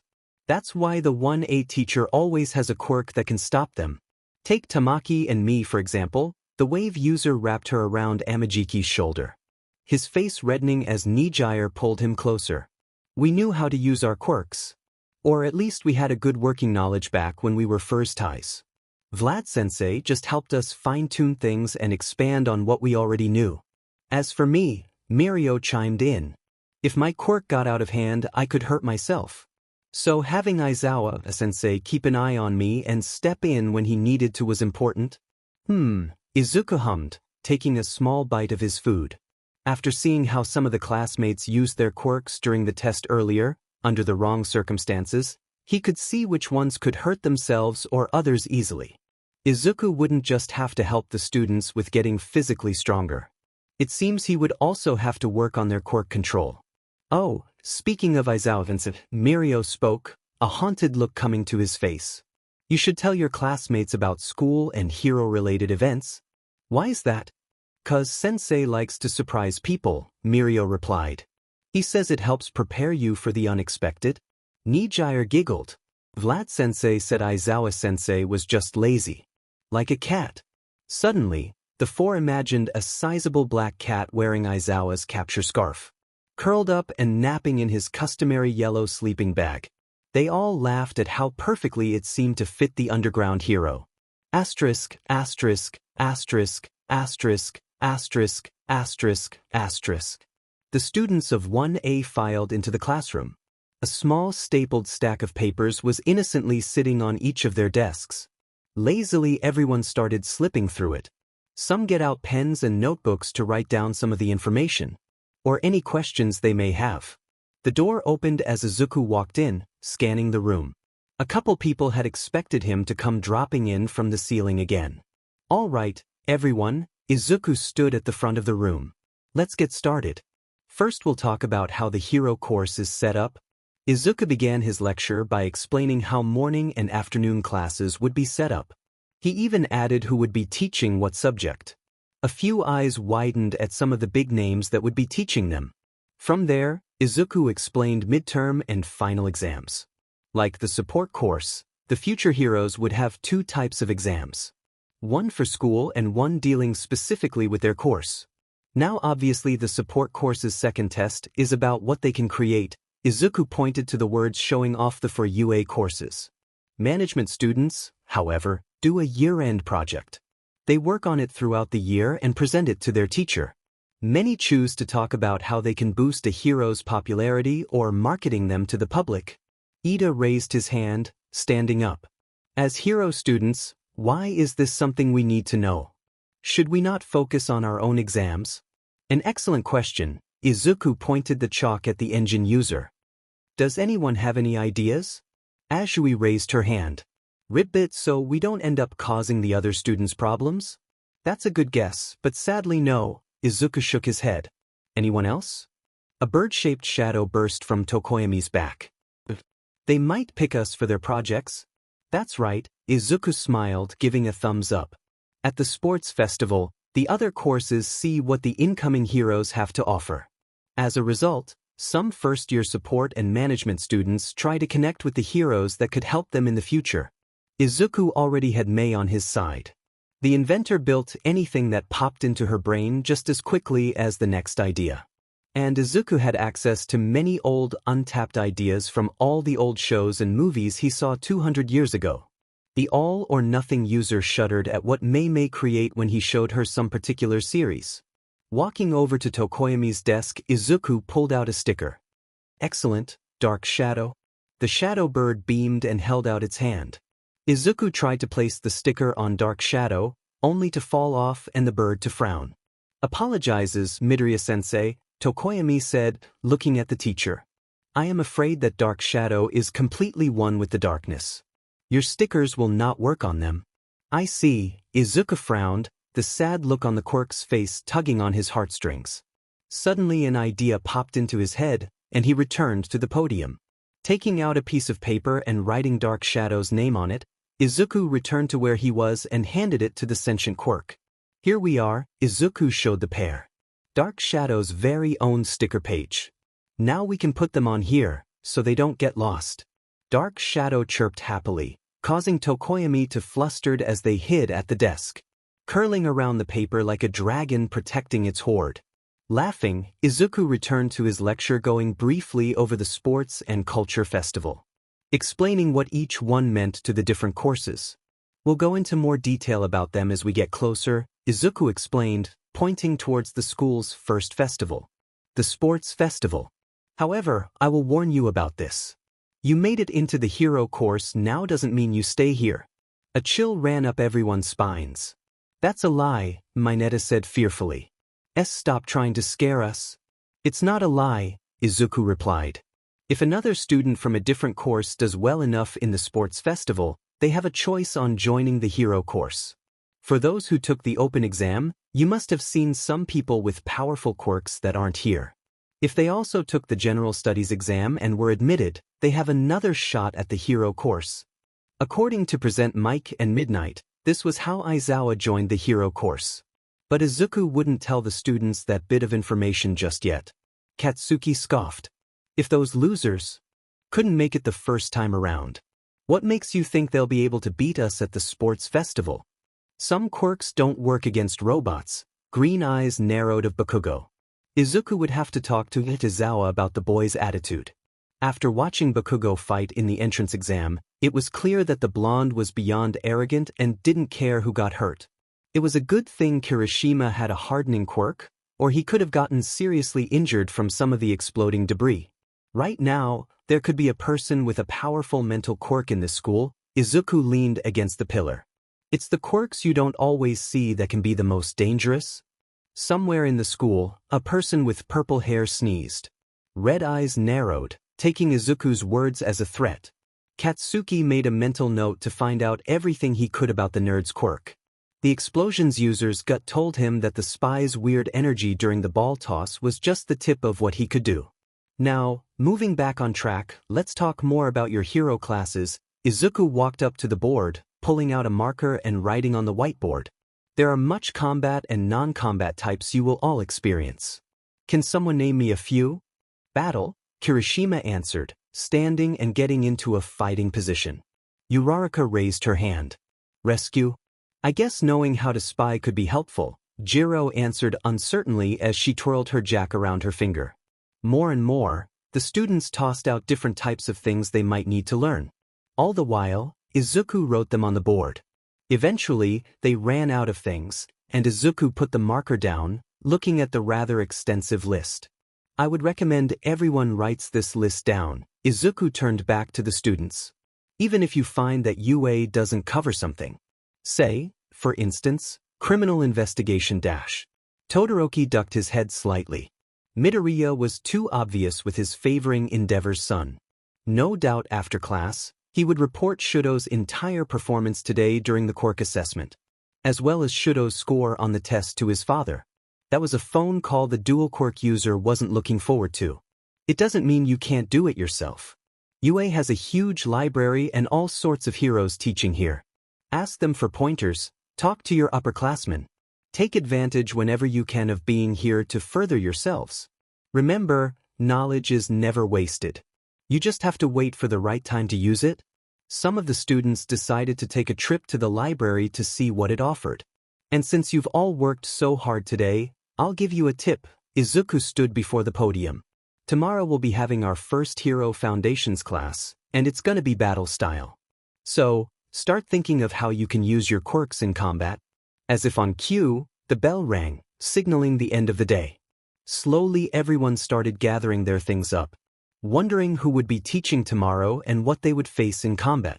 Asterisk, asterisk, asterisk. The next day, asterisk, asterisk, asterisk. All eyes looked on in horror at what was shown on the screen. None more so than All Might himself. Stay away from me! Izuku yelled, the sparks shooting off his body. I won't go back. Siro hung motionless from the room's ceiling, one eye watching Izuku. The other kept an eye on Todoroki as he dodged the sparks. The tape user wasn't sure what would happen if one of those things hit the ice user, but he didn't want to find out. Young Midoriya, All Might crackled in the earpieces. You must calm down. Young Hatsum quickly sends a message to Aizawa. Young Ida run to the principal's office. On it, sir? Now. One of the sparks hit the ground in front of Todoroki, cracking some of his ice. gray and blue eyes narrowed as he prepared himself, ready to unleash another large amount of ice at the out-of-control boy and end this test. Wait, young Todoroki dashed. All Might's warning came a second too late. Todoroki released another large sheet of ice, trapping Izuku inside it. The boy hung there, shocked and motionless. "It's over," the half-hot/half-cold user said, looking at Zero. "You're next." Zero gulped and prepared himself. Neither student noticed the light of Izuku's quirk getting brighter and brighter. The sudden explosion caught everyone off guard. Todoroki was thrown out of the room due to the sheer force of his ice breaking. Zero thankfully was able to stay focused enough to throw out more of his tape, keeping both himself and the bomb up in the air, albeit barely. Shoji's eyes widened, and he rushed into the building to help his teammate. Izuku stepped out of his former icy prison with a blank look. The only sound was breaking the ice under his boots as he moved closer to Todoroki. "You should have just let me go," Izuku spoke calmly, the white tendrils of his quirk sliding from his fingers. The 5 pieces enclosed his hand, forming one solid piece that snapped against the ice and concrete like a whip. "I didn't want to do this." Shudo felt fear for someone who wasn't his father for the first time. Gulping, the dual quirk user got up on unsteady feet, already planning to run. Izuku swept his arm to the side. The whip his quirk created, destroying 3 of the concrete pillars. "Now you've left me no choice." Izuku couldn't help but hum a happy tune as his feet swung happily under the desk. Today was tea day, the day that Toshinori would have his first ever class. Izuku was so proud of his nephew for coming so far. Toshinori struggled at first when the classes started, nervous for many reasons. Izuku had told Grumpy once, and the next day a package had been sent containing a single book. "So, who do you think our teacher's gonna be?" Kirishima asked. "I heard that this year some super high-ranked hero was coming in. I hope it's someone super manly." Jiro twirled her jack around her finger. "It could be a woman, you know. Do you think?" Kirishima smiled brighter, lifting one arm and flexing it. "Miruko's so awesome. I would love to be trained by her. She's so manly." The earjack user just stared, her brain seeming to shut down for a moment. Kaminari just snickered, taking pity on his classmate. "Being manly is a state of mind," the electricity user leaned back. "Right, Kirishima? Right?" The redhead struck a battle pose. "Ashido can get pretty manly when she fights." "Damn straight." Ashido pumped her fist up. "No mercy." "I am," a loud voice rang out, instantly silencing everyone as it was thrown open. Coming through the door like a normal person, All Might walked through the door in full hero costume, stunning many of the students for a moment. But soon, excited whispers enveloped the room, many students unable to contain their excitement. "And it's All Might? Is that his Silver Age costume? Best year ever." All right, settle down everyone." The #1 hero walked towards the front of the room. Taking a deep breath, Toshinori looked at his students. "As you all know, I am All Might. This year, I will teach you the first year's foundational hero studies. For those of you who don't know what that means, I, along with various other teachers and guests, I will be putting you through numerous trials over the course of the year to help you prepare for being a hero." Ida raised his hand. "Sir, what kind of trials should we expect?" "An excellent question, young Ida." Toshinori struck a pose, flexing his muscles. "I'm sure Midoriya-sensei went over with you how the hero course is set up. Trials will range depending on the teacher. 13, for example, will be joining us when we go over rescue training." Some of the students perked up at the chance at the hero's name training. "But today, we will be diving straight into the deep end as it was." All Might pulled out a card. "With this battle trial?" Izuku raised an eyebrow in surprise. He didn't think that Toshinori would start things off with combat. Pushing a button hidden in his hand, All Might let the secret panels in the wall open up, showing numerous numbered cases to the students. And since no hero is complete without their own costume, these have been provided to you. The number on hero grabbed one of the briefcases, showing it to everyone. Each one has been specially designed to match the requests you made. I hope everyone prepared something that both protects you and allows you to use your quirk to the best of your abilities. A cheer of excitement rang out from the students. All Might turned and strode towards the door. If he wanted to beat the students to the training ground and transform back for a quick rest, he would have to hurry. When everyone is changed, meet me at ground beta. Be ready to bring everything you have, young heroes. This might only be training, but I want you all to remember. Blue eyes looked at the students, a fire burning deep within them. Something that lit something within the next generation of heroes. Once you put on these outfits, you'll officially be recognized as future heroes. Asterisk, asterisk, asterisk, asterisk, asterisk, asterisk, asterisk. All Might couldn't help but have concerns when he saw his students' costumes. Decades of being a hero, All Might had seen a lot of unique costume choices. He even remembered Midnight's debut and how her shocking outfit sparked a complete overhaul in the entire community worldwide. But the number one hero just felt confused, suddenly having no idea what was happening in children's minds anymore.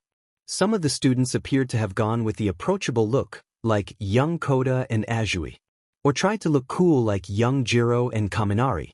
Others appeared ready for a fight, like young Bakugo and Ojiro. Then there were the ones like young Yaoyorozu, Hagakure and Mineta. All Might had to hold in his desire to seek out the support people who designed those outfits. Mineta looked ridiculous, like a fruits bowl that had been picked over until only the grapes remained. Hagakure and Yaoyorozu. All Might had looked over their files, he knew how their quirks worked. The need for exposed skin. But Nana above helped him when they debuted. At least things cowl, oh god. What was young Todoroki wearing? Sorry I'm late, a heavenly voice rang out as Izuku joined his classmates. Mask took a little longer to calibrate than I thought. Izuku had refused to let Toshinori see his costume design. A small part of the number one hero had been worried that Izuku would show up in a suit looking like his elder brother. The youngest Shigaraki instead decided on something completely different. Dark pants were covered with protective-looking armor over steel-toed red combat boots. Izuku discovered early on that he needed the same special shoes that quirkless people wore to accommodate the extra bones in his feet. Thankfully, his designer took this as a challenge and was able to make a variety of shoes to these specifications so he wouldn't have to run around in just sneakers. Like his pants, Izuku's shirt was black and had the same Kevlar-like material woven through it that would protect him from threats and still be light enough to move. White gloves with hidden tech and metal plates would help Izuku fight and access his technical support. In honor of his nephew, a simple smiling face mask that acted as an air filter along with a few other surprises. And a simple green visor that connected Izuku to Mei's online system. But the jacket was Izuku's favorite part of the whole costume. It was dark gray with green accents. A large picture on the back of 3 green swords connected with 7 suns, 2 moons and a single star surrounding them. Each sword was meant for a different brother. The suns for all the past, all for one user. Inko and Mikumo were symbolized by the moons. And Midori was the star. Looking at his classmates, Izuku felt his smile twitch at the sight of their costumes. Looking at All Might for help, the hero just shrugged. Sighing, Izuku put on his visor, accessed the system, and sent Mei a quick message. Code Pink. Ground Beta. Bring UA Baby 25. Midoriya, Uraraka said, wondering why her classmate acted like a mime. Whatcha doing? Izuku slid the visor off and smiled. Calling backup. By the way, your costume looks really cool on you. Thanks, the gravity user blushed slightly. I wish I had drawn it a little better. It's kinda tight in some places. Mineta gave a thumbs up to Izuku. Heroics is the best. Glaring at the perverted comment, Mineta squeaked and ran to the other end of the group. Turning back, Izuku sighed. Ladies always have it tough, he answered, remembering all the comics he read as a kid. Don't worry, I got you. All Might wasn't sure what Izuku was saying to young Uraraka, but he had a bad feeling about that smile. Coughing slightly, the hero turned back to the class to continue his lesson. Now then, moving back. On track, today's battle will occur indoors, All Might explained, looking at the students. Despite what the media chooses to show you, most battles typically occur inside. Kaminari raised his hand. Then why do they always show street fights? A good question, young Kaminari. All Might gave the electricity user a thumbs up.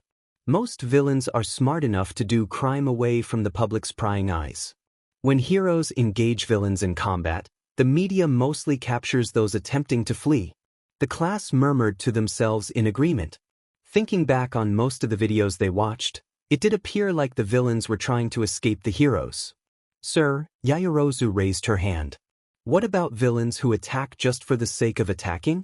Yes, those types also exist, All Might answered with a sad look.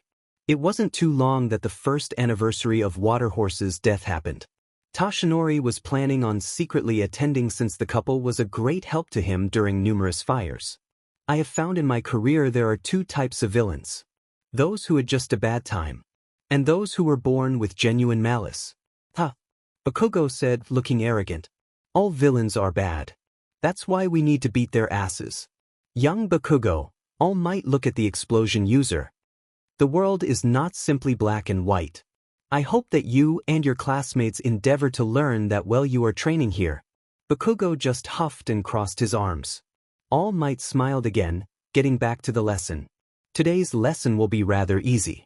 We will have simple 2-on-2 battles. Ribbit, what about foundational training? Azui asked. This is foundational training, All Might laughed. Up until now, all you've done is fight robots. But they don't adapt in combat like humans do.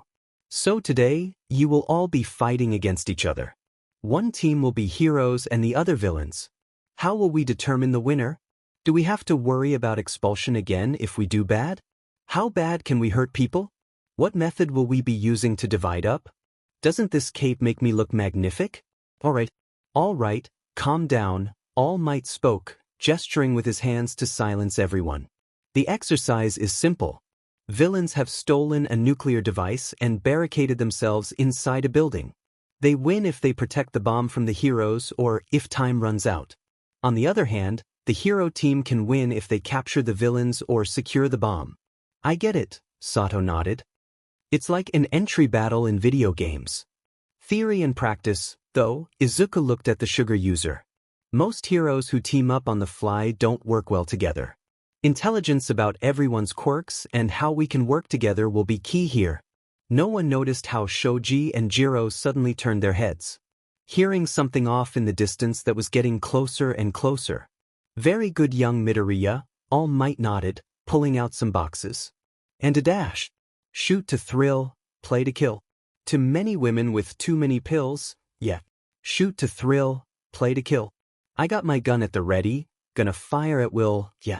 All eyes whipped around, looking for the source of the noise. Looking up towards the sky, they saw something leaving black clouds behind it coming right at them. Charming, a voice yelled. Catch me. Activating all or nothing, Izuku jumped into the sky, catching Mei. The pair shared a smile for a moment before gravity took over, and they plummeted to the ground. Reacting quickly, Zero, who had gotten into the hero course through rescue points and stealth attacking the robots, shot out his tape. Connecting it to the lampposts forms a large spider-like web to slow the pair down. The two fell into the web without any problem, looking up at the blue sky before laughing. I regret showing you Iron Man clips, Izuku chuckled, looking at the inventor. So much regret. But it was so much fun. Mei sat up, wincing slightly as the tape peeled off her skin as she did. I can't wait to see the whole movie. Then I can calculate my baby for long-distance flight. Izuku feared the day he showed Mei the entire series of Marvel movies, especially Black Panther. How far did you get? Izuku asked, moving to the edge of the web. About halfway before the engine caught fire, Mei jumped down, looking at everyone and smiling. Nice to meet everyone. Name's Mei Hatsum, support course genius. Oh God, not her, Uraraka mumbled, recalling her night with the inventor. Zero G, is that you? Mei dropped her stuff and ran at the brunette. Uraraka barely had time to take a step back before Mei had yanked her helmet off. What is this? There's no protection here. Don't worry, G, we'll make a wonderful baby together, just for you. Kaminari and Shoji both slapped their hands over Minetta's mouth. Young Hatsum, All Might stammered slightly. What brings you here? Code Pink, Mei turned her attention to Todoroki, running her hands over the ice and skiing. Shameful. The single red eye flashed dangerously. What? May turned back to All Might. What are we doing today? Everyone was taken back slightly by the Pinkette's words to the number one hero. All Might just let out a sigh knowing there was no getting rid of the inventor. 2-on-2 battles inside, the hero told May. We were just about to pick teams. Awesome, I'll get my babies ready, May smiled, running back to her babies. All Might turned and glared at Izuku, who just smiled and shrugged in response. As long as I make sure she eats and sleeps, power loader okayed this? I'll be looking into that. Now moving back on track, the hero gave up showing them the 3 boxes to the students again. Your teams will be chosen by lottery. So simple, everyone thought. Everyone walked up to the box and drew a piece of paper before seeking out their partner. The teams destined to be chosen were Team A, Izuku and Shiro. Team B, Shoji and Todoroki. Team C, Yaoyorozu and Mineta. Team D, Bakugo and Ida. Team E, Aoyama and Ishido. Team F, Koda and Sato. Team G, Jiro and Kaminari. Team H, Uraraka and Kirishima. Team I, Ojiro and Hakigure. Team J, Azui and Tokoyami. Izuku looked at the tape user who was trying to get his helmet back from May. Thanks for the save earlier. Looks like I get a chance to pay you back. Shiro grabbed the helmet when May threw it, running over to Bakugo and grabbing his gauntlets. Fuck off, Dreads. No biggie, the tape user grinned, watching Kirishima get between the inventor and explosion user slipping the helmet back on. All Might reached into the hero and villain boxes. And our first combat pairing will be